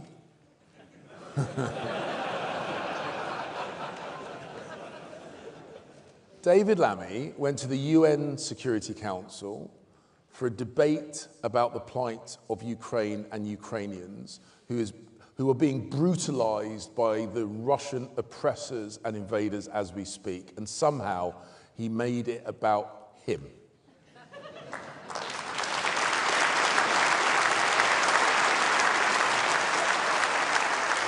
And look, I get it. He's very proud of being the first black foreign secretary.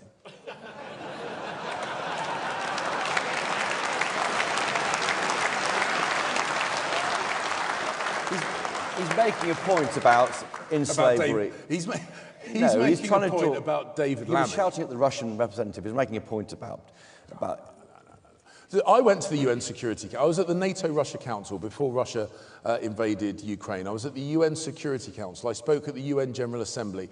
I have criticized the Russian regime to their face. I've called out the Russian Foreign Secretary to his face. He stormed out. I have confronted tyrants and their representatives, and at no point did I feel the need to talk about me. That's not what the job is about. Okay.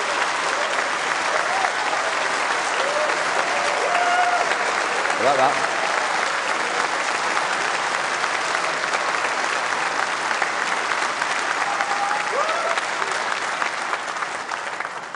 So very quick policy questions. Will you restore hereditary peers to the House of Lords when they're axed by Labour? Well, look, the House of Lords is this weird institution, but it works. Don't break things that work. It works. It's weird, it shouldn't, but it does. So leave it as it is? Well, we'll have to see how much damage the Labour Party have done to it. But the point is, don't mess around with things that work. There's plenty of things that Labour Party should be fixing, like, where Keir Starmer gets his clothes and glasses from. Focus on that first. Leave the House of Lords alone. Well, you mentioned Keir Starmer. Will you refuse all freebies as leader of the opposition? He didn't. Look, the point is not yes him accepting... No, actually, you know what? I will accept gifts every now and then.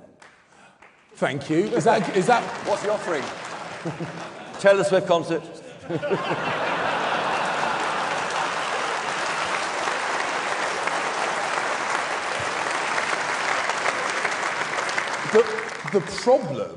The problem is not the accepting of gifts, particularly if those gifts are properly declared.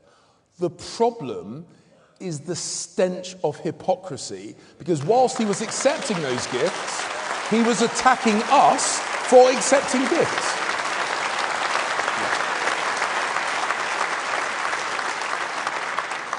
Yes or no, will you restore the winter fuel payment to pensioners? Well, we will have to see how much damage Labour have done. My instinct is to make sure pensioners are protected. There are people in my Essex constituency who are not on the gas grid.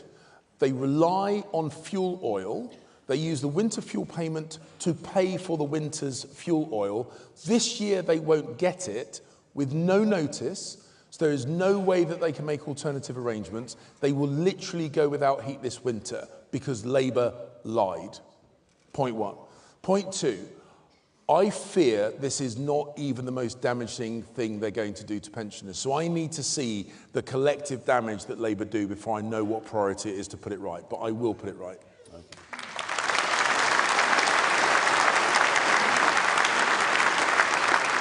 Will you scrap Labour's ban on grammar schools? Yes, absolutely. Okay. Absolutely. But you didn't in 14 years of being in power, did you? So I don't know why that was. So Graham Brady had a conservative, conservative friends of grammar school. I went to a private school, which used to be a grammar school. My uncles went to the school I went to for free as grammar school boys. But by the time I was old enough to go to school, it was a fee-paying school. And because my parents could only afford one set of school fees, I am an only child. Genuinely, that's the sacrifice my parents made to pay for my education. Families should not have to decide family planning based on the cost of educating their children if their children are talented, bright and hardworking. Grammar schools liberate, and we should support liberation.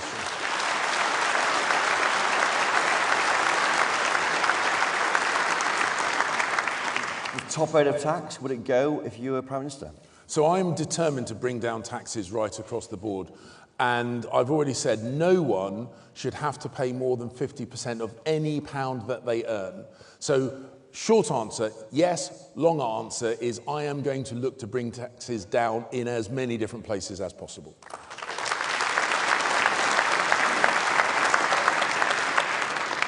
And the BBC licence fee, is that safe under you? Would it change? Would it be It's going. I tell you, and I said this when I was first elected. I had a delegation from the BBC come along to me and say, when I was a new MP, and they did the usual thing, oh, because of the unique way the BBC is funded.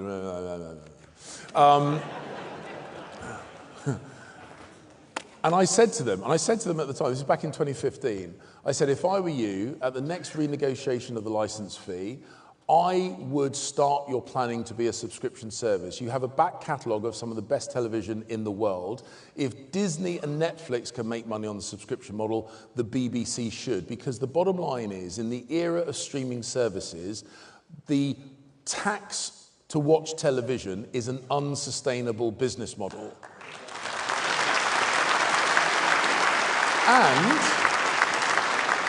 And that back catalogue of content that we have already paid for, why don't we make sure that when China obsesses about Peppa Pig, apparently Peppa Pig is very popular in China, and other content, that they pay for it rather than demanding that we pay for it all over again. And just some very, very quick, lighter ones. Donald Trump or Kamala Harris? Who's your favourite for who you back for? Look, I have worked with both administrations. I intend to be the leader of the Conservative Party, then Prime Minister. Prime Minister has to work with the people, the person that the US people choose to be their president. That is what I would do, so I'm not going to pick favourites.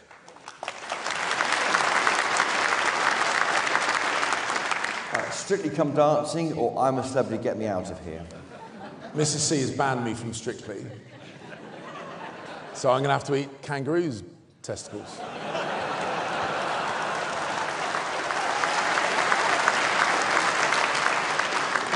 At home, would you like mowing or hoovering? Obviously neither, but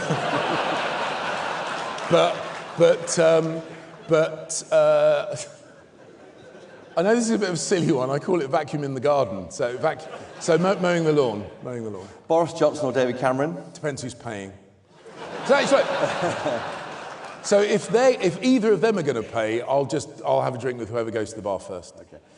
Which of your colleagues would you like to see in The Traitors on the BBC?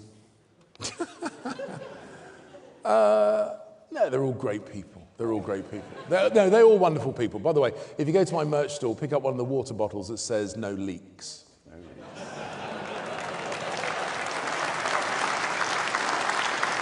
And just for me, a new Royal Britannia, yes or no? Yes. Good, thank you. Soft power is fantastic. That's it. I've seen it in action.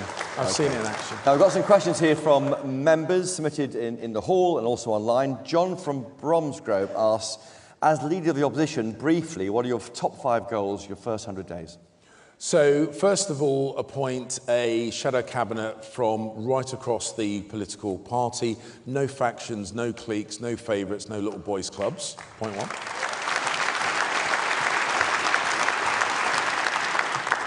I'm sure, I suspect every single one of the leadership candidates says no parachuted in parliamentary candidates to associations. If we want that to be true, we need to get on with selecting candidates. So we need to select about 300 candidates in 18 months. So the next job is getting on with candidate selection right from the get-go.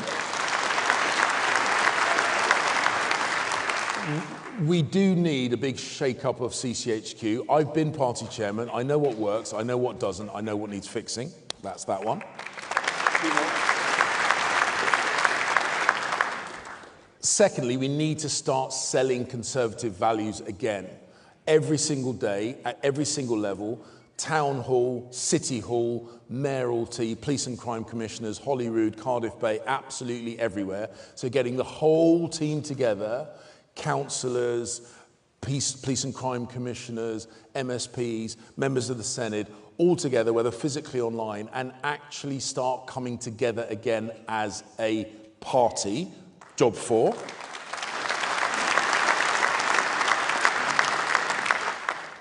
And then job 5, stick the boot into Labour.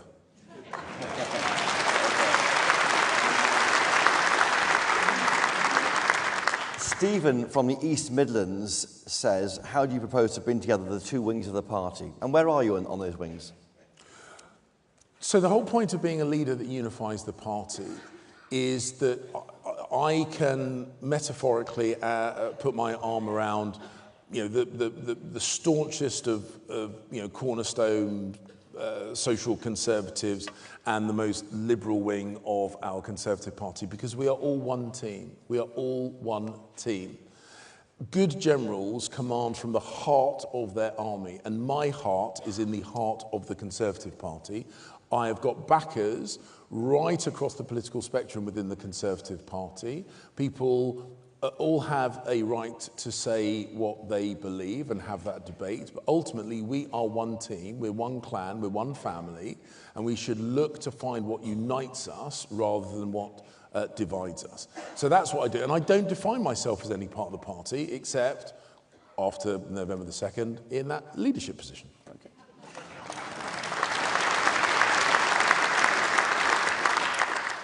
Stephen from Bristol says, Labour's budget, October 30th, is a big deal. If you were leader, how would you respond to it? Well, the first thing, I think that the new leader should be given the opportunity to respond to it. So I have already said to the party board and the 1922 committee that I would prefer that we nibble away a couple of days from the leadership. And I know that there is a question about whether we deny the members time to vote, but my assumption is that almost everyone would vote online within the first couple of days of the ballot going. Tell me if I'm wrong. Do you think I'm wrong? No, I thought not. So I want to get at them at the first possible opportunity. This budget will define this Labour Party. If we hit them hard where it hurts in their economic incompetence, that will be a good starting point for the new leader of the party. I want to get at him.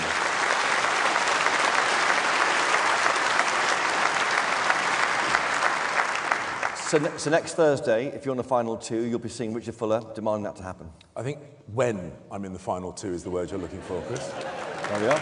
Okay, good. William from Edinburgh is concerned about NIMBYs. He says that this party relies on a lot of older people to vote for it, because if you saw the election, average age being a Tory is 64 years old now. How will you become the party of house building when so many members are against it in the area? No, so people in this party who are great protectors of the countryside and great protectors of our wildlife don't say no to building, they say no to building in the wrong place. We can build. This is a fantastic city. Andy Street did a huge job, a really successful job getting homes built in this city, something that Labour completely failed to do in London. We should be building in our cities. We should be making sure that we build beautiful homes that people want to live in for generations and generations to come, not vile, ugly grey tower blocks that need to be ripped down a couple of decades later.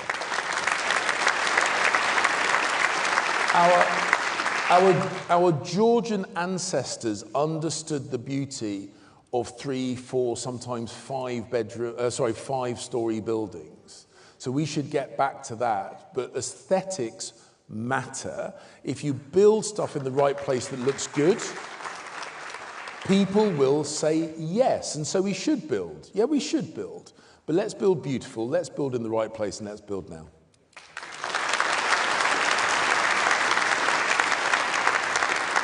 So not on the green belt. There's no need to go anywhere near the green belt. Okay, and I'll give an example. One of the proposals that I put forward, and I'm not giving away everything, but one of the proposals that I put forward is scrapping stamp duty on residential property sales.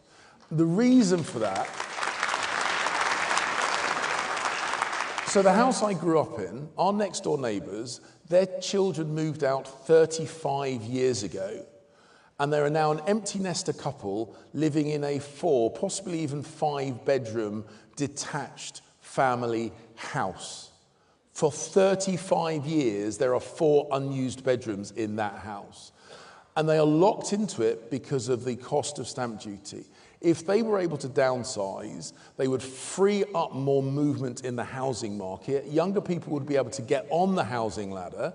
There would be much more money pumped through the economy, because what's the first thing you do when you move? You buy some new white goods, you get the painter decorators in, you get the builders in, you spend money in your local economy. Through our taxes, we have stifled the natural flow of money through the economy. We should remove that tax, pump prime the economy, get that house back in the market.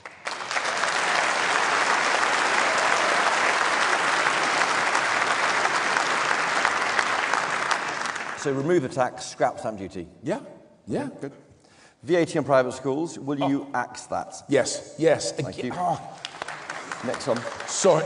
So, yes, because a tax on aspiration and hard work is perverse, and I'm opposed to it at every level. Okay.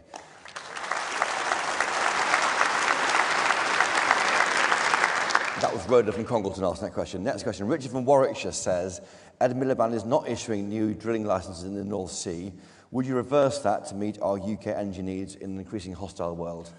Yes, and for a number of reasons. Firstly, if we don't secure our energy security, we cannot secure our national security. Point one. Point two, if we don't get it out of the ground in our own territorial waters, we are just going to have to import it from somewhere else. And that is less environmentally sound than doing it domestically. And then it takes me back to the first point I made. It makes us more vulnerable, and I will always prioritise national security.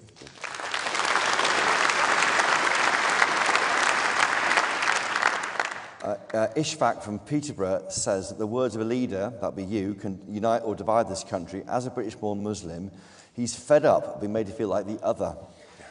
The last government failed, that's your government, failed to give a working definition of Islamophobia, and the recent riots only added to the unease that he, as a British Muslim, faces. How will you unite this country? Well, the first thing we've got to do is unite around values. And I have friends, I have supporters, I have people that I've campaigned with that come from a range of religions and none. But the thing that unifies us, the thing that brings us together, is the belief that this country is fantastic. A belief that this country has its best days ahead of it, not in the past. A belief that this country will reward the people who love it and work on its behalf and protect itself from people that would do us harm. Those beliefs are not limited to any faith. This party is the party of the nation and the party of family and the party of community. And if we go back to those principles, we can defend everybody, irrespective of their religion, or people with no religion at all. That's the country I recognise, and that's the party that I want us to be.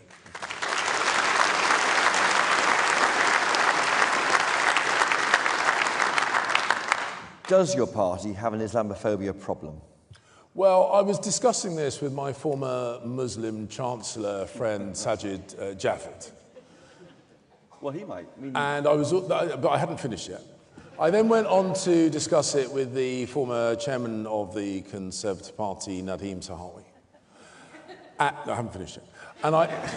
But you get my point. The point is, this party promotes on merit, irrespective of your colour, irrespective of your gender, irrespective of your age, and I'm incredibly proud of that.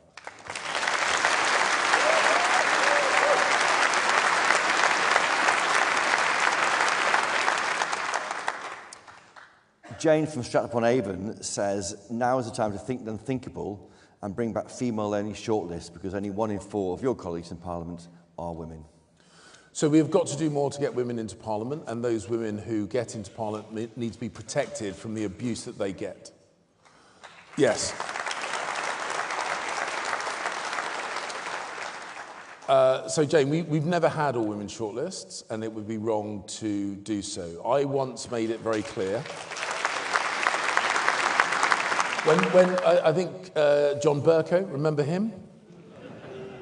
Yeah. So he floated the idea of all ethnic shortlists, and I said at the time, and I wasn't a candidate yet, I was still waiting to be selected or hoping to be selected, I would never apply for an all ethnic shortlist, ever.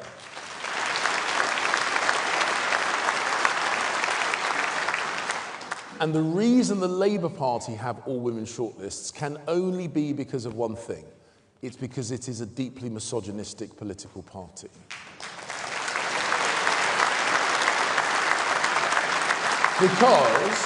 Because, and I'll finish on this point, Chris, because nobody needs to move on, because the only explanation is that either, one of two explanations, either you believe the members of your party will not select a woman on merit, which is a deeply misogynistic point of view, or you believe that they would promote on merit, but no women are good enough. Again, a deeply misogynistic point of view. So the only explanation is it's a sexist political party. We are not. We don't need to do that.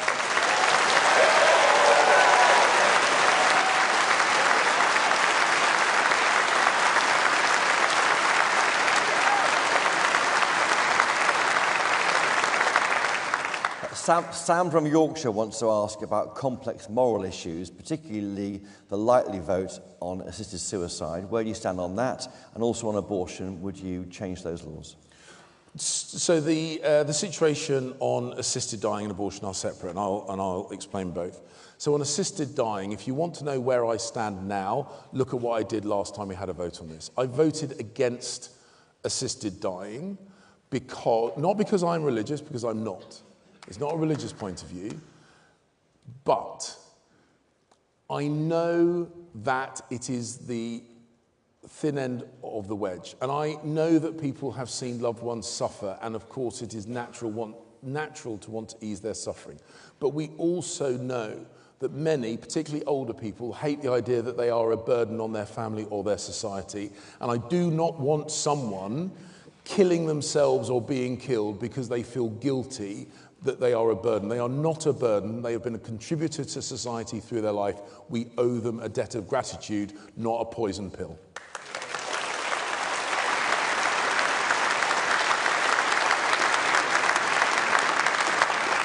And with regard to abortion, I think the situation that we have works. My view is that abortion, and I know this is not original, I don't pretend it's original at all. Abortion should be legal, safe, and rare.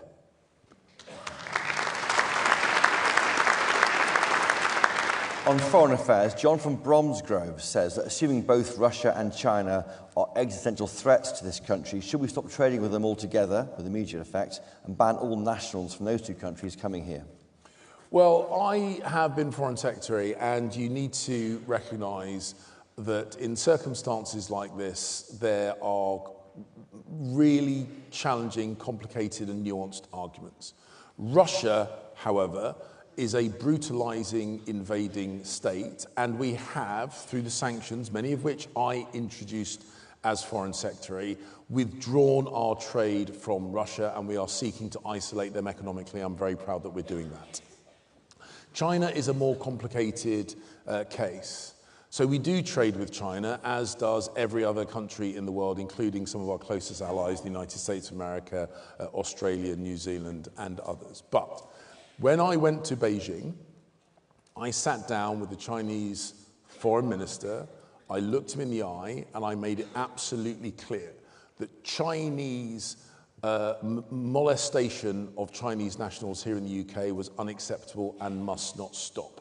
That aggression towards Taiwan is unacceptable and must not happen, and that the Chinese must not, under any circumstances, assist Russia in its brutal war against Ukraine. I flew there directly, looked him in the eye, and made sure he understood in no uncertain terms exactly what the British red lines were on these issues.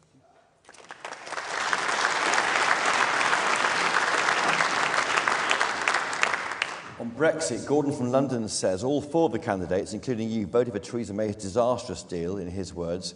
Why should members who voted for Brexit believe you'll pursue and defend their sovereignty? Well, as I say, I voted and campaigned for Brexit right from the get-go. I put my, I was told that I was ending my political career for doing what I believed to be right. I make no apology for that at all. But I wanted to make sure that Brexit worked. I'm a unionist to my bootstraps, and I wanted to make sure that our friends and colleagues in Northern Ireland, which is just as much a part of the United Kingdom as Braintree in North Essex is, were not disadvantaged in any way at all. And that's, look, it was about breaking an impasse. It was about moving on. It was about looking forward, not backwards. But ultimately, if you want to know my contribution to getting Brexit done, I was the party chairman that worked with Boris Johnson to get an 80-seat majority in 2019, to get Boris in as Prime Minister and to get Brexit done.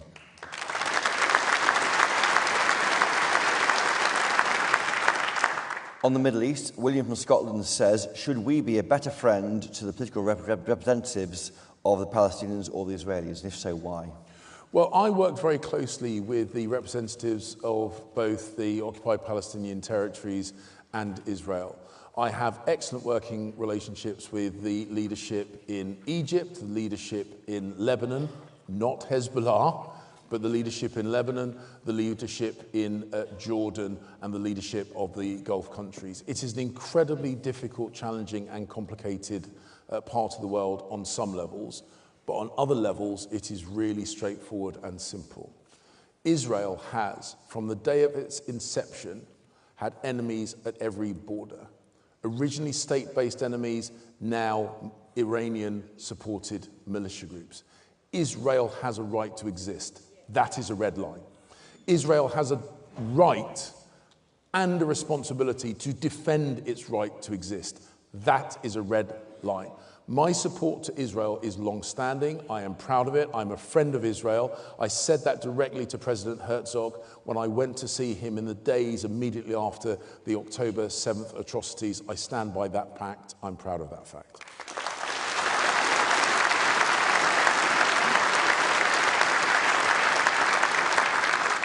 Would you wear a hoodie saying Hamas are terrorists? Well, I think it was Margaret Thatcher who said, you don't need to wear a T-shirt to show what your principles are. There we go. Okay. William from Scotland has a question about Ukraine. He's worried that we're being drawn into a conflict which may cost lives, British lives. What's your position on Ukraine? Are we going to stand full square forever by them? Yes. Yes, and I tell you why. I tell you why. Because when I met President Zelensky in Kyiv, in a building with no lights, buttressed by sandbags, in the depths of winter, whilst Russia was systematically targeting civilian infrastructure, including their power generation facilities, I looked him in the eye and I said, the British people will never abandon you, and I don't break promises.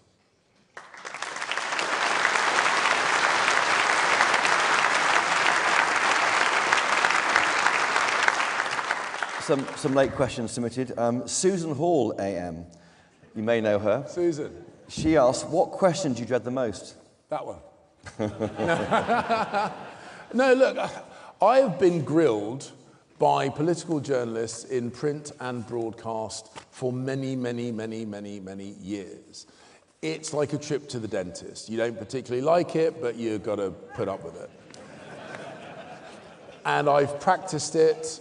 I like to think I'm fairly good at it. It's not that I always get it right, but it is a byproduct of experience. I am the most experienced person running, and if we're going to hit the ground running from day one, and we must, experience matters, which is why, ladies and gentlemen, you should vote for me.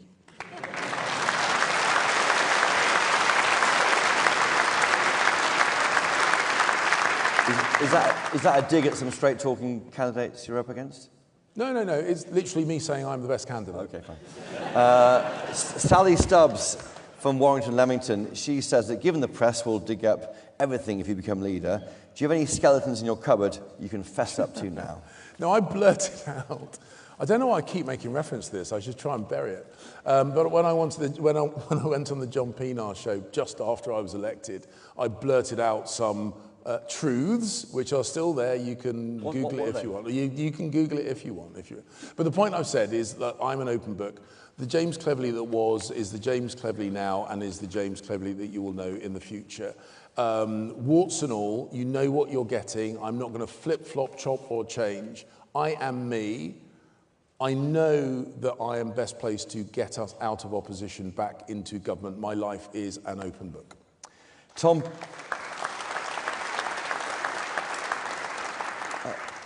from Guildford says, have you ever leaked information to the press? Was it ever justified? No, and I don't have to answer the second bit of the question. Okay. As I say, what a shame. Bottles are available on my stand with the word no leaks. John Davis from Huntington, he asked, do you support capping child allowance at 2 as the number of children is a lifestyle choice, not a taxpayer issue? So we have got to recognise that we are a generous country that supports people in need. But people also have to have personal responsibility, and every benefit is paid for by someone else. And there are plenty of hard-working families that do the right thing, get up early, help the kids go to school, work long hours, squirrel away every single penny. And I feel really uncomfortable stripping money from them by force to give to people who are not as disciplined as them. That is wrong, and it will not happen.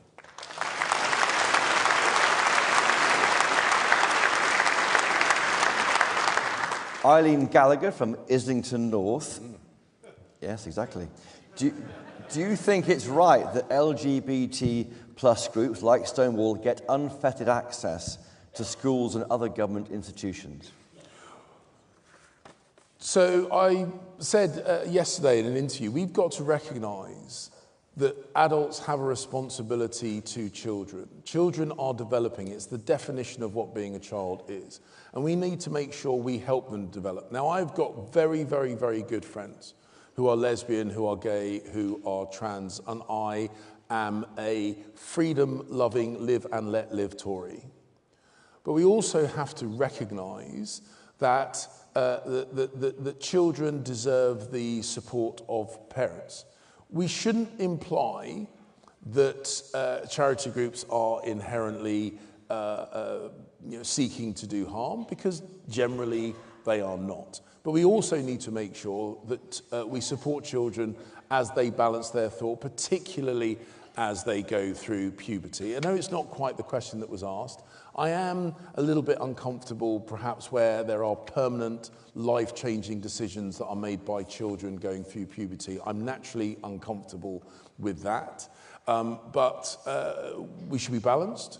We should be thoughtful. We should take our responsibility to children seriously, but we also shouldn't vilify minority groups. And I know that is a little bit more of a nuanced and balanced answer that some might desire, but it happens to be what I believe.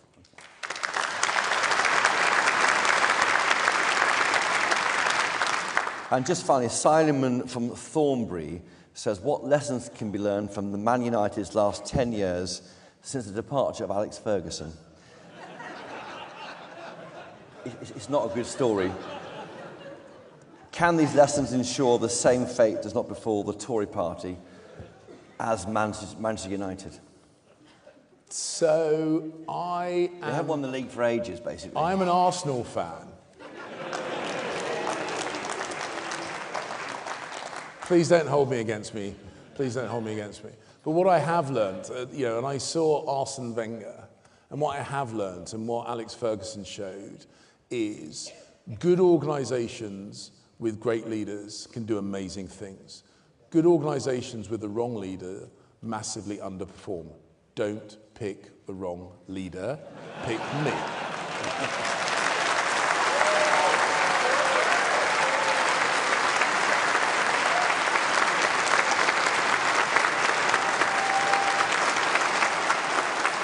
Okay.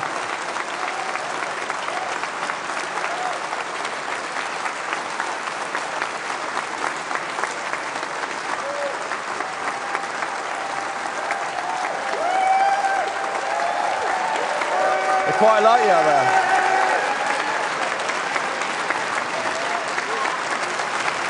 Okay.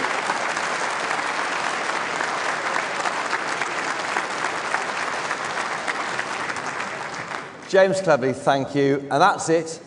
By the middle of next week, people like him, MPs, will have chosen 2 candidates for you to vote on. Best of luck. Make a date for your diaries. GB News is holding the first TV debate or event with them on October the 17th. But as that's it from me. Goodbye.